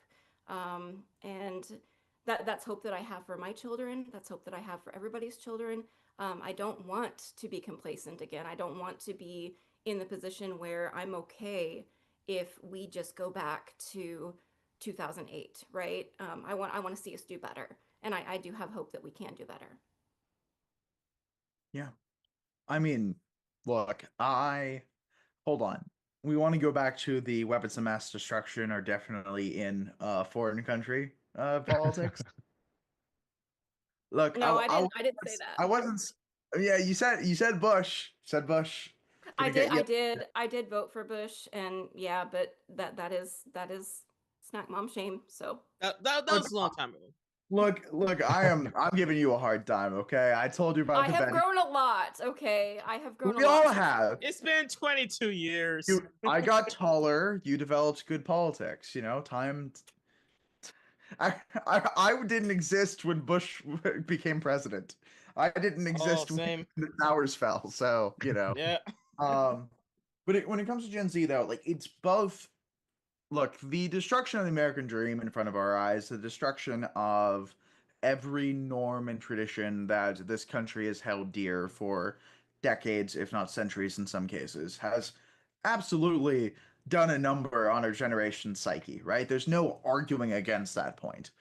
But also, for being honest, and just as I mentioned, George Bush and the weapons of mass destruction that didn't exist, just as we talk about Nixon and Watergate, as we talk about Jim Crow and the era before the Voting Rights Act, just as the era after it. When we talk about Bill Clinton and the complete collapse into neoliberalism, when we talk about Obama, who, despite many of his upsides, deported more people than Trump did, in a different way, mind you. I'm not comparing the two ICE enforcement situations, but ICE didn't exist till 2003. And of course, the drone strikes and the killings of kids in foreign countries. And then even, under Biden, right, the genocide in Gaza, which the U.S. aided and abetted, that's not a new scenario either. That goes back decades and decades and decades, right? That goes back directly to the end of World War II, in some cases earlier, due to colonial projects started by the British. And of course, a lot of it is a direct response to the horrors of the Holocaust. And even if right now may be worse than it was 5 or 10 years ago, this era of human history, despite the disaster, is still, despite the disasters we're facing, despite the potential fall of the country of the United States of America, when it comes to social metrics, we're still far ahead of any other era in human history. Maybe this is the beginning of a long, slow decline or a really rapid nuclear decline of the U.S. empire. And I can't say I'm not unhappy about the empire part dissolving, but the U.S. part dissolving seems bad. But at the same time, when you consider how far we've come as a species, how far we've come, even in a lot of ways, since I was born, when it went from acceptance of same-sex couples went from less than a quarter to over 75% in a decade. We have a real opportunity to use 2016 and 2024 to use this assault on our democracy, the rise of fascism in this country, as a wake-up call to make the choices we need to make a difference in this country, to build the type of country that actually welcomes in everyone and provides a better life for everyone, instead of letting people fall into these dark pits of oppression and chaos and resentment that turn into fascism. We can use this moment and we can throw up our hands and say, well, we're done. It was a nice run. I'm going to go retreat into my AI VR reality. Or we can look at this and say, I can't believe that my parents and grandparents let ICE happen, but by God, are we going to abolish it the second I get power? We're going to institute a Medicare for all system, which every other first world country has a universal healthcare system except for us. We're going to reestablish higher progressive wealth taxes on the not even the top 1%, but the top 0.01%, basically just the Forbes 500, right? Make them pay their fair share. Overturn Citizens United. Remove this regime and build a better tomorrow, right? Like, we have a real opportunity to take advantage of the evil that has happened in our country over the past decade and use the anger and the frustration and the sorrow that's generated and turn it into something productive so that this never happens again to anyone else. I would think vote we have a for responsibility. Hunter. So, I am never Well running for said. office. You can't make me. You can't make me. I'm never doing it. But Never doing it. you're speaking to such a good point here, which is like the turn from political correctness when we were talking about Obamas and McCain's and Bush's, and that political correctness was just, it made me feel sick, honestly, that people were just hiding from what they truly believed authentically, which I think the Tea Party and the Republicans have done extremely well in galvanizing their base in terms of identity and authenticity of who they are. But anyways, point aside, what you're describing is the turn towards more of a real, ethical, authentic politics that a lot of these new candidates are embodying and that we envision in terms of not only ideals, but realities, right? I think what you're saying holds true, and based on a lot of the old guard leaving eventually, we see the octogenarian politicians and Mitch McConnell still around, but those eras will end, and Yeah. your voice will stand out more as a result of our generations coming together to fight against these old ideals. Yeah, I will say something you mentioned was sort of like the shift from identity politics to class, and I think maybe an important distinction there is the difference between what people call woke 1.0 and woke 2.0, or woke Yeah. versus dark woke, and the difference there is not what people think it is. It's the difference between woke 1.0 and woke 2.0 is a woke 1.0 is pointing out the systemic injustices in society, right? Pointing out power inequities, pointing out evil, pointing out the rise of fascism in this country before it fully became fascism. Woke 2.0 has all of that, but the difference is it doesn't have a disordered relationship to power. It understands, in a way that we didn't before, that the bigger deal is that the president of the United States is a fascist, and that our own internal squabbles over minor political disagreements or minor slip-ups in social interactions are much less important, as is winning an academic debate, compared to defeating the fascists. And that's part one. And then part two is, of course, the willingness to stand up and fight back in solidarity, right? Taking the understanding of intersectionality to form an unbreakable line, an unbreakable chain of human will and human potential to defeat authoritarianism, to defeat fascism, to defeat oligarchy. And we have learned our lessons, at least I hope, from the failures of Woke 1 and the failures of organizing under Trump 1 and Biden. I almost said Biden 1, but I don't think we're going to have a Biden 2. Unless Hunter decides to, the cool Hunter decides to go for it. You never know. And we've learned those lessons, and whatever comes next, we will not just immediately go back to the status quo. But we probably should cover a number of the elections before we all pass out, because I feel myself fading as we are talking. And I'm sure some of our audience feels it too. I'm gonna run through I'm gonna cover Georgia real quick. If someone wants to cover Alabama, someone wants to cover Pennsylvania, we can sort of rotate. And I'm just gonna run through some of the races. We have covered Georgia District 1 was going to a I'll runoff. cover Oregon as well. Oh, great. Yeah. Do we want to cover Oregon first? What do we want to cover? Because there's a couple races that got called that we definitely missed, and I just want to make sure we give everyone a recap before we dip. Let's go back to Georgia before we start going west. So Yep. which Okay. Okay. races were you looking for? Well, we do know that Georgia Senate, obviously, Ossoff won. The Ossoffification of America will continue.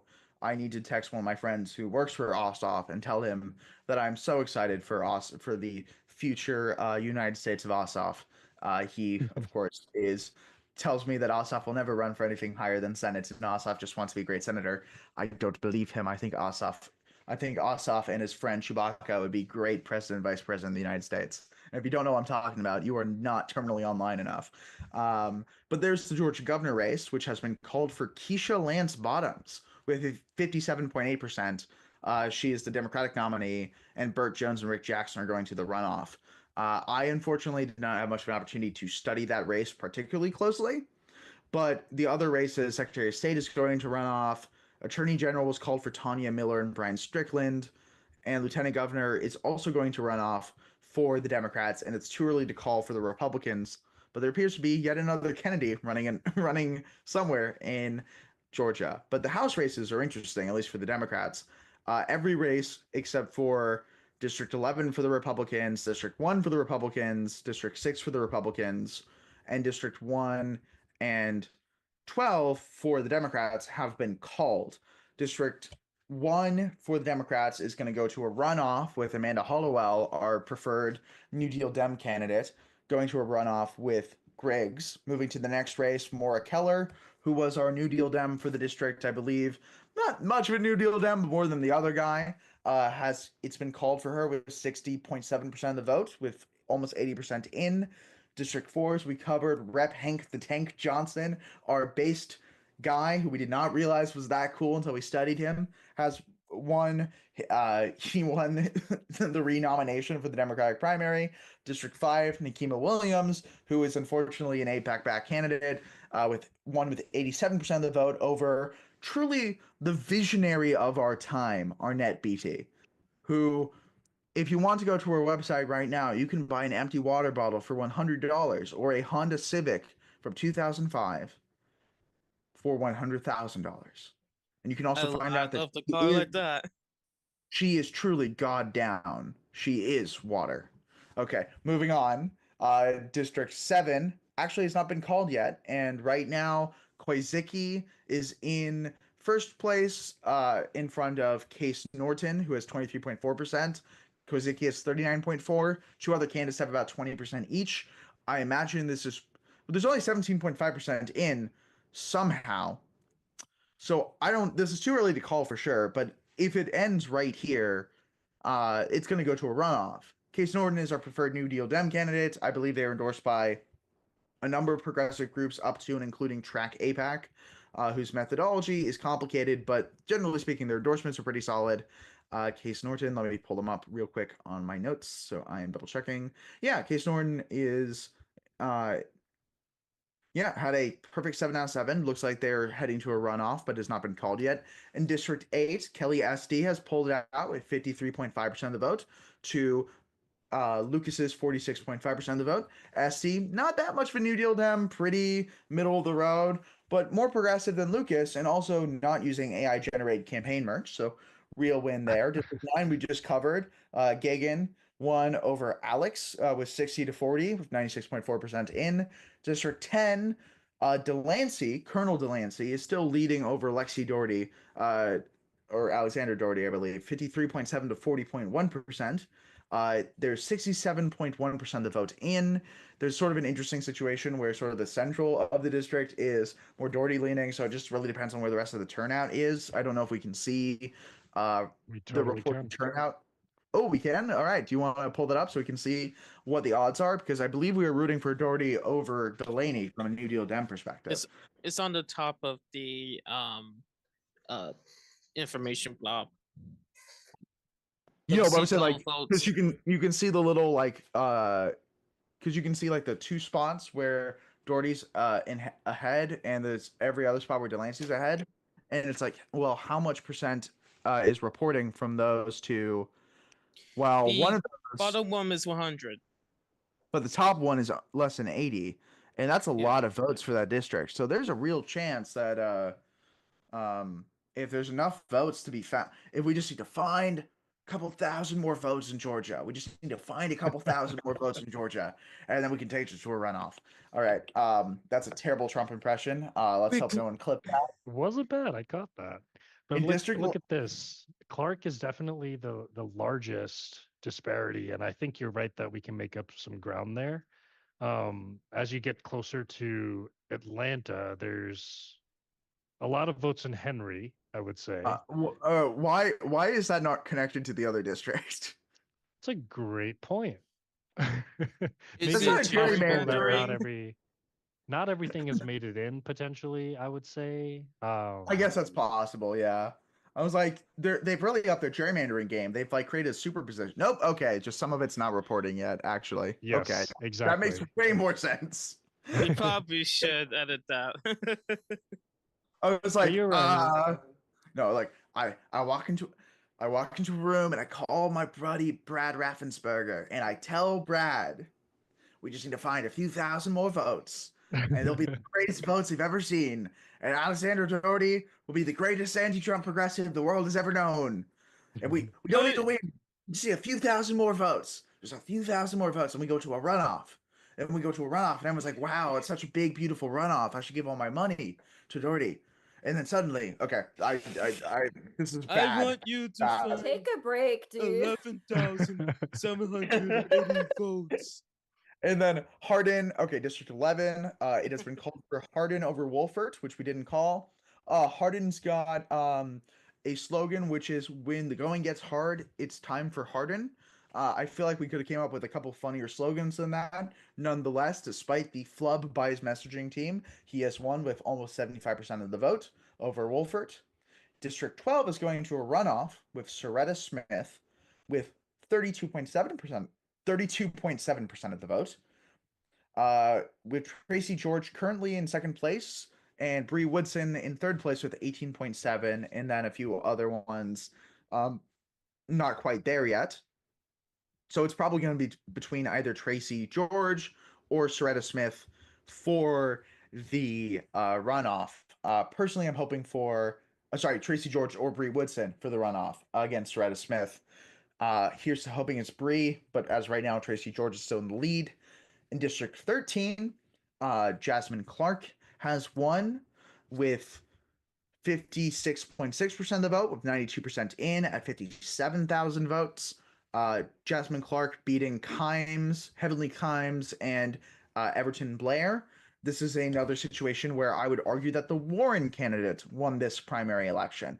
Jasmine Clark was, in some districts, would have been the best New Deal Dem candidate, but was more like progressive than leftist, where Everton Blair was a straight-up leftist, and Heavenly Kimes, I think, was an actress on a reality TV show or a movie of some kind. I'm not totally sure, but I know she was an actress. And there was a number of other minor candidates running, and that is every contested Democratic primary race in Georgia, if someone wants to take away Alabama.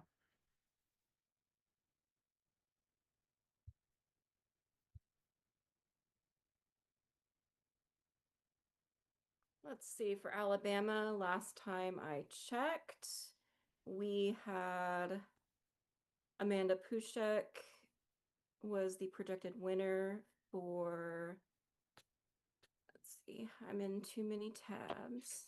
Wait, what's it called yet? I still have it as leading in the spreadsheet. NBC called it with 62.4%. Nice. 86.2% of the vote in. And then District 5 between, is it I'm gonna pronounce that wrong. Duvlier, and Sneed, that one is going to run off.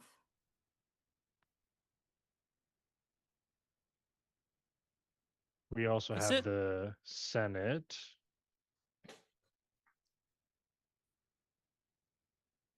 Just I have pulling that ins- up. Everett have West in the- is. Go ahead, Hi. I was just gonna say I have Kyle Sweetser not leading in Squishy. Kyle Sweetser is our guy in Squishy. He's endorsed by Never Trumpers, Third-Way Democrats, Progressive Dems, and Hunter. And he has a 2.33 on the Renew deal. The 0.33 comes from the Endless Wars part. Many such cases. Can I just say I love it when we see Hunter has personally endorsed a candidate? It's more than who I'm rooting for. I do occasionally endorse someone publicly, but I didn't in any of these cycles, except for probably John Ossoff and Chris Rabb. I'm sure I posted aggressively about Ossoff, Rabb, and Summer Lee. No, I was definitely in an interview about Bob Brooks. But like Afton Bain, I was writing pretty hard for. Same with Mamdani. I believe I once got accused of campaigning for Mamdani, and my response was, "I'll do it again." And that actually went kind of viral in a good way. So sometimes I do I do publicly endorse, but I try not to do it unless I feel very confident about a candidate, just because Well, I we're don't just want. looking at your Right. sheet. Yeah, nonetheless, once I have my sway though, because I am a true elections nerd, it's gonna get so much worse once I get that up and running. It's like, Hunter, who's your opinion on like the states on the 7th state Senate district in New Hampshire? Wouldn't you like to know? Please turn to page 35 of my voter guide. Okay. Hopefully you're. Oh god, I wonder how it'll be for the presidential election. Oh, pay no attention to me using Battle Hymn of the Republic edits for AOC. I'm totally up for grabs and definitely don't have a bias already. When it comes to, have we covered all the Alabama's House races?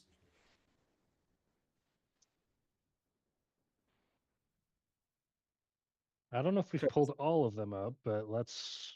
I mean, did we cover just In- 4 and in 4? a I s- mean, yeah. We have, If we did 4 especially, yeah. if we did 4 and 5, those are the only ones. So There's also 3, technically. well, Well, okay, McInnes but was unopposed. Unopposed. yeah. Yeah. I look, if you don't have a candidate, it doesn't like there's too many races happening tonight. We don't need to cover all the ones that are unopposed, I think. And also, of course, Alabama's weird because there's 4 other districts, and none of their votes really matter right now because they've been effectively postponed. We do have, let's hit the rest of. Let's hit Pennsylvania first, I think. Oh, we forgot the Georgia State Supreme Court races. Bethel and Miracle Rankin are still too close to call. Bethel's at 51.6 and Rankin's at 48.4. There's still 50% left. It's expected that Bethel wins this, but it's not been called yet. I mentioned way earlier in the stream about Jen Jordan, Stay Free. That's already been called for Jordan by a pretty long shot. I don't know if it's decreased since then, but definitely for Steve Free, not a good situation there.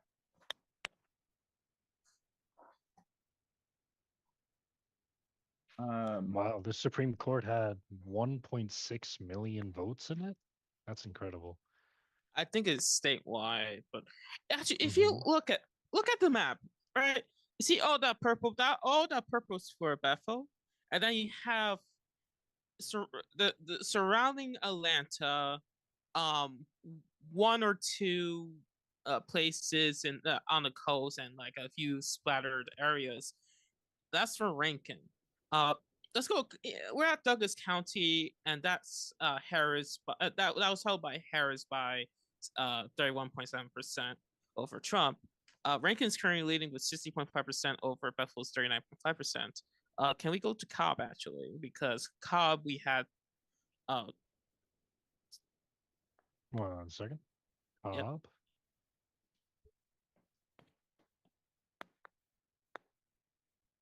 COBB?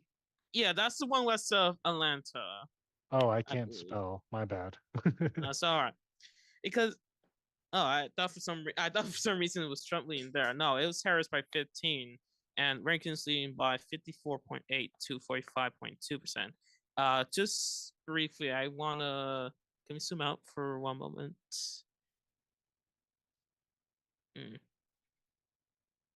Can you see the zoom out here? Now I can. I don't know if it's delayed on my end, but I'm interested in knowing why the coast. I'm interested to know why the coast. There's like 2 counties on the coast that's voting Rankin, and the rest are not voting for Bethel. I want to see how much they voted by. Okay, they voted Harris by 18.1, and then Rankin's leading like 55 to 44. In Liberty, Harris led by 17.5. Rankin is leading here, 57 to 43. So I guess I might be wrong, but it seems like the places that voted Harris might have voted for Rankin this time around. I don't know. What do y'all think? That is fair to say. I would say Harris leading in just around the Atlanta area mimics what Rankin is doing tonight. You can see that Rankin has a 55% over Bethel here, with Harris having slightly better there. So, yeah, I think you're on the money there. Well, actually, if you look at the DeKalb district, you can see that she's going down in comparison, and there's a swing up for Bethel. I don't think these swings are exactly accurate because we're talking about nonpartisan elects here, but yeah, it's clear that she's not doing as great as Harris did in these counties. Republicans might be making a turnout stronghold here. Everywhere Rankin is slightly less. Should we turn over to us to our friend Lilith for key for Pennsylvania results?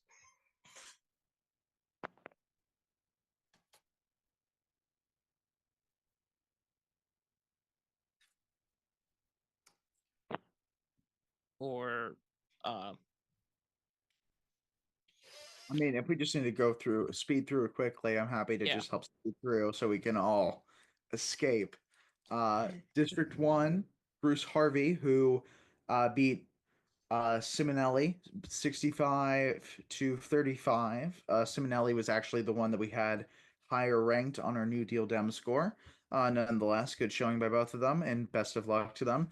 District 3 is one of our first big wins of the night, like truly fantastic results, with Chris Rabb with the 44.2% over Street with 29.5%, Stanford with 24.1%, and tax attorney Griffith with 2.1%. That's District 3. That's Pennsylvania. We couldn't even do little breakdowns because the district is incredibly densely populated.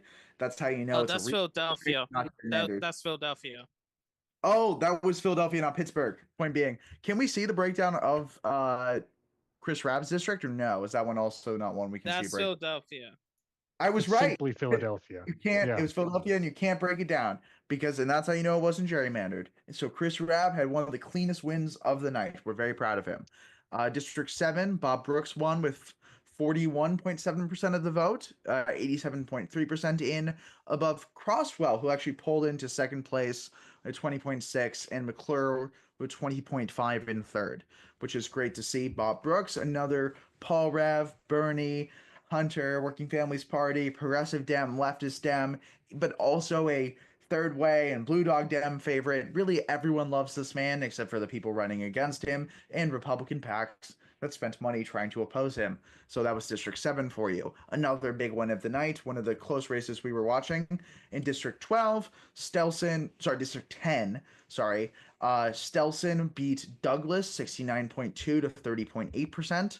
Janelle was maybe not our favorite option. She was much more establishment than Justin Douglas. He was sort of a late insurgent candidate. If anything, this was a good showing for him considering, but that does leave Janelle Stelson in good position going forward. And then in District 12, not that this was in doubt, but Summer Lee has won the renomination for her House seat from the Democratic primary with over 81% of the vote.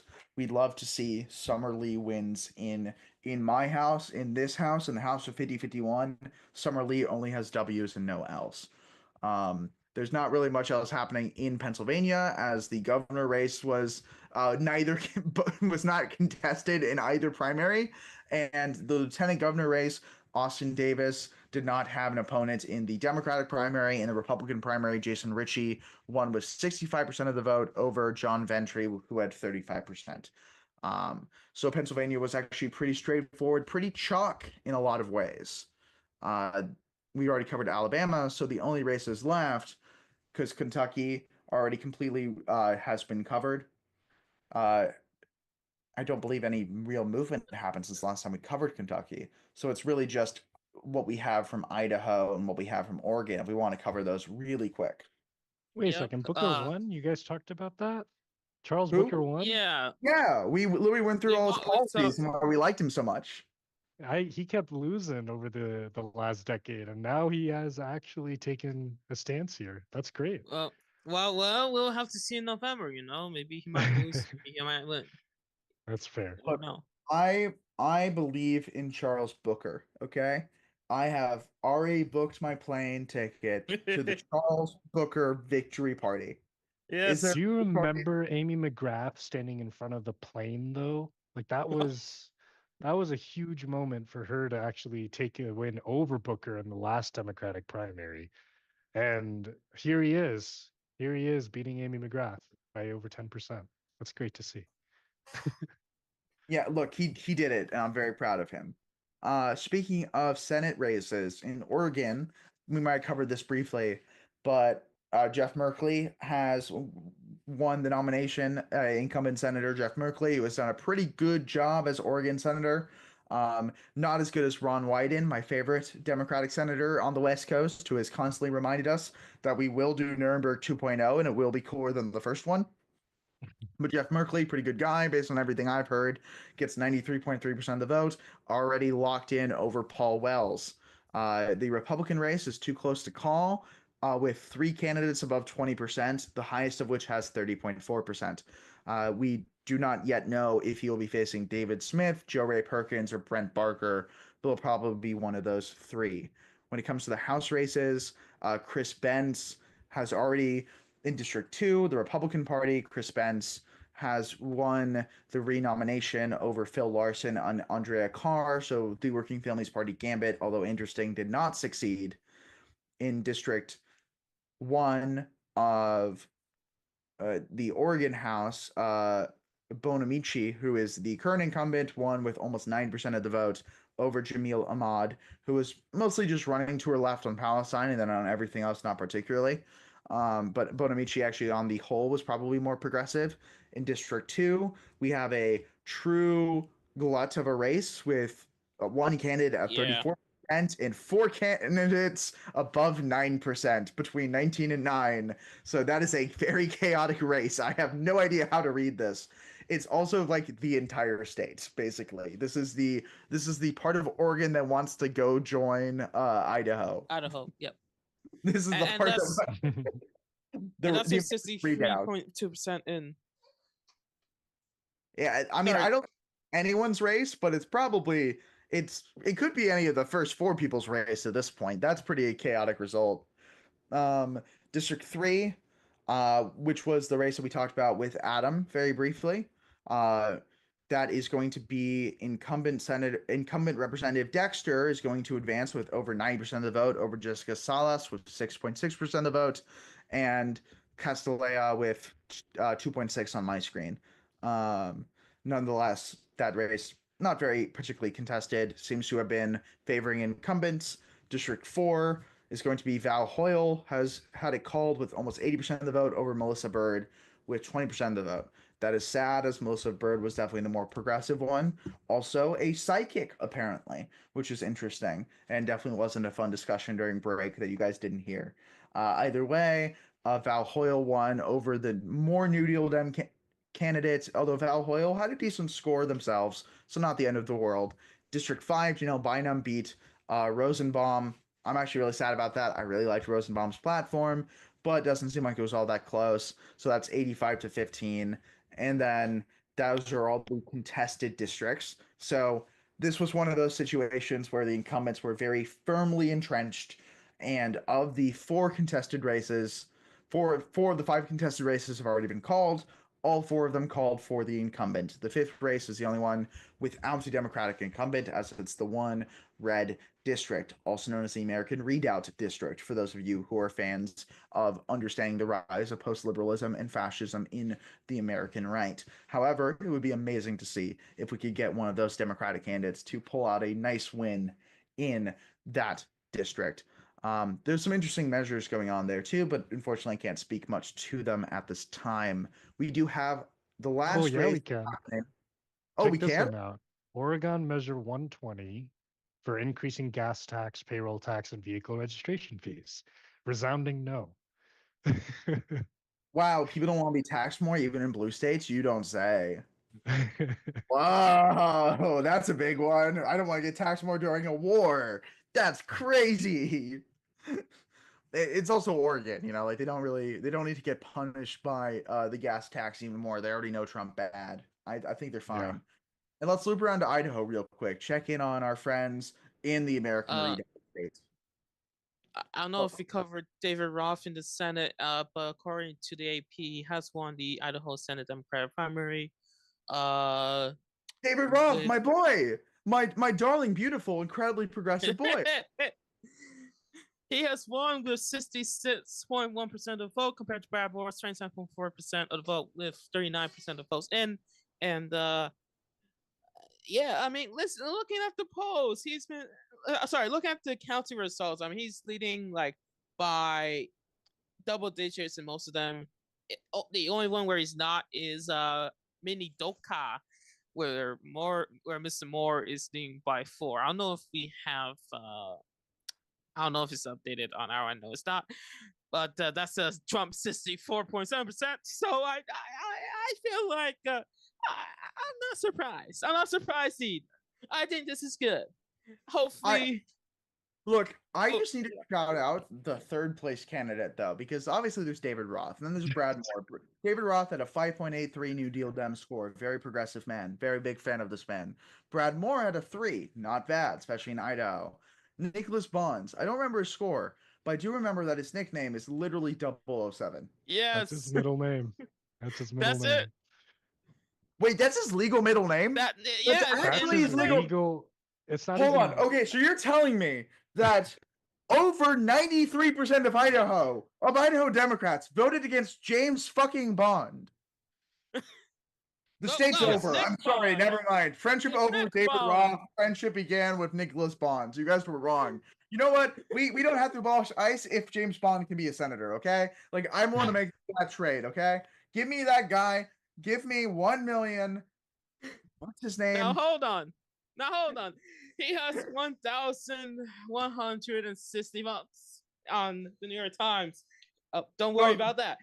Those are my 1,000 strongest soldiers. When the time comes for the mass shutdown, when the resistance, when the we ain't buying it boycott rises again, and we shut down the gears of society, those 1,000 Bond supporters will be on the front lines of the resistance. Okay, there are thousands of platoons and armies that have already joined the fight without realizing it, or to misquote Andor. Okay, and those are all 1,000 of them.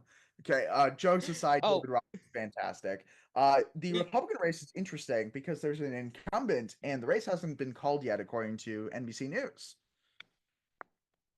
We do have House District 1 for Idaho sets up. Yeah, we do need to cover that as well. But before we get there, real quick, we got Jim Rich with 62% of the vote above Joe Evans, Josh Roy, and Denny LeVay. I just think it's interesting that the race has already been called for David Roth, but hasn't been called for Jim Rich yet. Does that point towards some sort of dissatisfaction with Rich and with the rising prices and tariffs, Maybe we're the first ones to probably say I'm calling it for Rish. yeah, I mean, it's gonna Behind the be. decision desk. Look, I know it's gonna be called for Rish, okay? Like I understand that that's a reality, but it hasn't been yet, and I think that says something about society. Okay, I'm just saying. Interesting. Yeah. And then I'm just like that, and like David Roth, very progressive man. Jim Risch is like a pretty stereotypical Republican senator. So like I don't think that there's some sort of like large anti-Risch contingent like from at least from the pro-Trump side. So I think I could be wrong, but this seems like an anti-Trump dissatisfaction.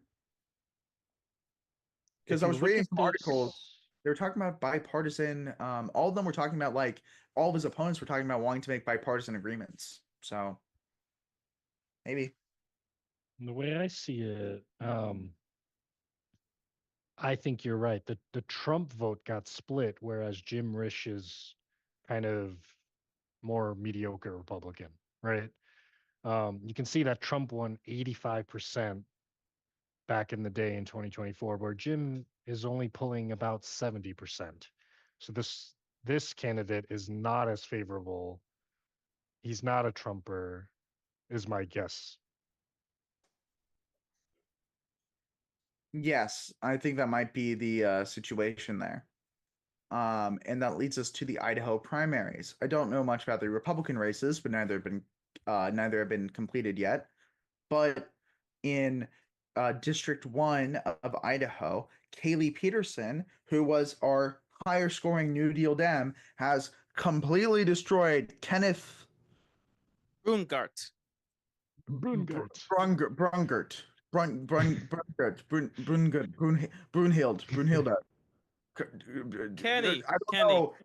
See, did Kaylee get the better New Deal Dem score because her policies were better, or because I couldn't say Kenneth's last name? Who knows? Couldn't tell you. But in all seriousness, though, Kaylee actually had some pretty strong platforms in a number of different areas. Let me just double check the spreadsheet so that I make sure that I am referencing my notes here.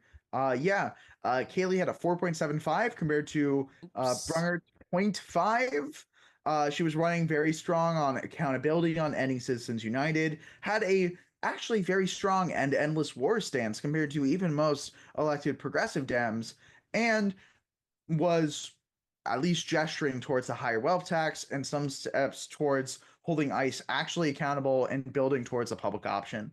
So all in all, for the American readout state, pretty progressive. Good for her. And not so good for man whose name I can't pronounce. We'll never have to try to pronounce again, at least not in this campaign cycle. And I think that's every major race in this election. And with only 4 hours and 12 minutes to do it. And only one deleted comment in chat. Oh, two. I think. Oh, I didn't catch the probably. first one. The first one was like promoting some AI viewers thing. Look, if they want to promote AI, they should just take me out back and end my life, okay? Like I'm just saying. Me and AI are not friends, okay?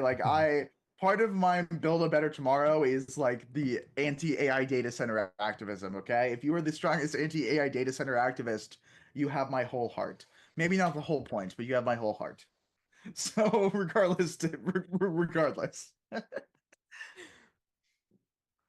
All right.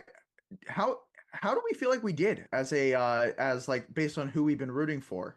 How's it gone so far? I honestly feel like it's been a great night. Everything we've been talking about thematically with progressives. We have Chris Rabb, Bob Brooks, Rua, I forget how to pronounce their name. Sorry. And Charles Booker. Like there's just so many wins tonight that are going to give us some good feelings tomorrow for sure. Yeah. There's a lot more green than normal on my spreadsheet. Thank you, Hieramius, for keeping that updated, by the way. That was fantastic work. Suffice to say, a lot more wins than losses. Couple leadings, couple not leadings, couple losses. But even most of the losses were mostly Bernie's losing to Warren's. So Suffice to say, when the worst that happens is Daniel Biss wins, instead of the best that happens, that's a good night electorally. Working Families Party won almost every race in Pennsylvania. That's Glow's last message. Yeah. Bad. Working Families Party. We're workers. We're family. We're Yes. working family parties, and that's why we throw a Working Families Party. It's 11:45 where I'm at, and we've been out for 4 hours, 15 minutes, and 4 seconds. I feel like we might want to go to sleep soon. The 5051 content mines never stop. You know. Next up, the closing time with 5051, where we show you all our favorite Antifa margaritas. So maybe next time. 5051 after hours. Thank you. That's what it's called. 5051 after hours. There you go. My Arnett Beatty stole all my brain cells. Okay, I'm still trying to figure out exactly how someone could buy an empty water bottle for $100.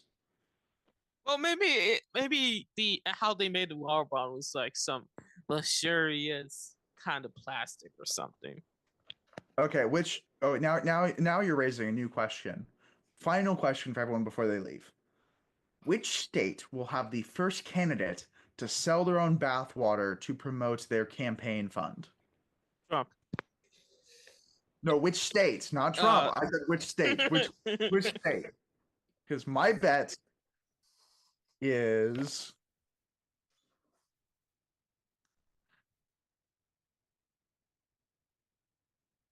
actually I don't. That's hard. There's so many states. Like who will Mine's do Florida. Mine's Florida. But Florida's a there- good choice. I mean, I would go with California. You know, there's a lot of wooly stuff out there, so Where's Fair our enough. favorite from? I feel like that might be the favorite at this point. But look, I'll take the California. I thought about saying Oklahoma just to rage bait you, but I'm not sure how much. listen. No. No, I don't think it'd be Oklahoma. Wait, no, hold on. I figured out the right answer. Apologies to Sammy. It's definitely Ohio. It's It definitely makes Ohio. sense. It makes Ohio sense. Ohio is the Florida of the United States. Whoa, then what's Florida? And What's with that, Florida then? good night, everybody. We'll catch you Good next night. time on 5051's Election Live. Thank you for joining Yep, us. thank you. Thank you. Have a good Bye. night.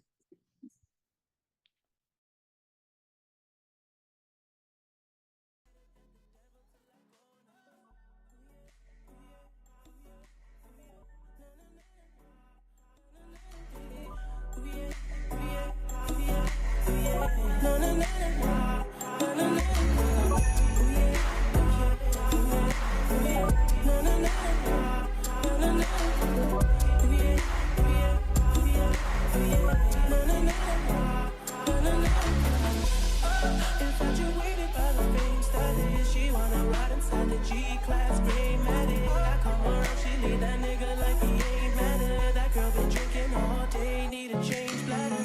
She just happy that the crew back in town. She about to go downtown for a walk hour. If I had it, you can have it, and it don't matter. I'm never sour, I'm just smoking something much louder. She asked me if I do this every day, I said often. That's how many times she rode the wave, not so often. It's down to do it either way, often. Baby, I can make that rain.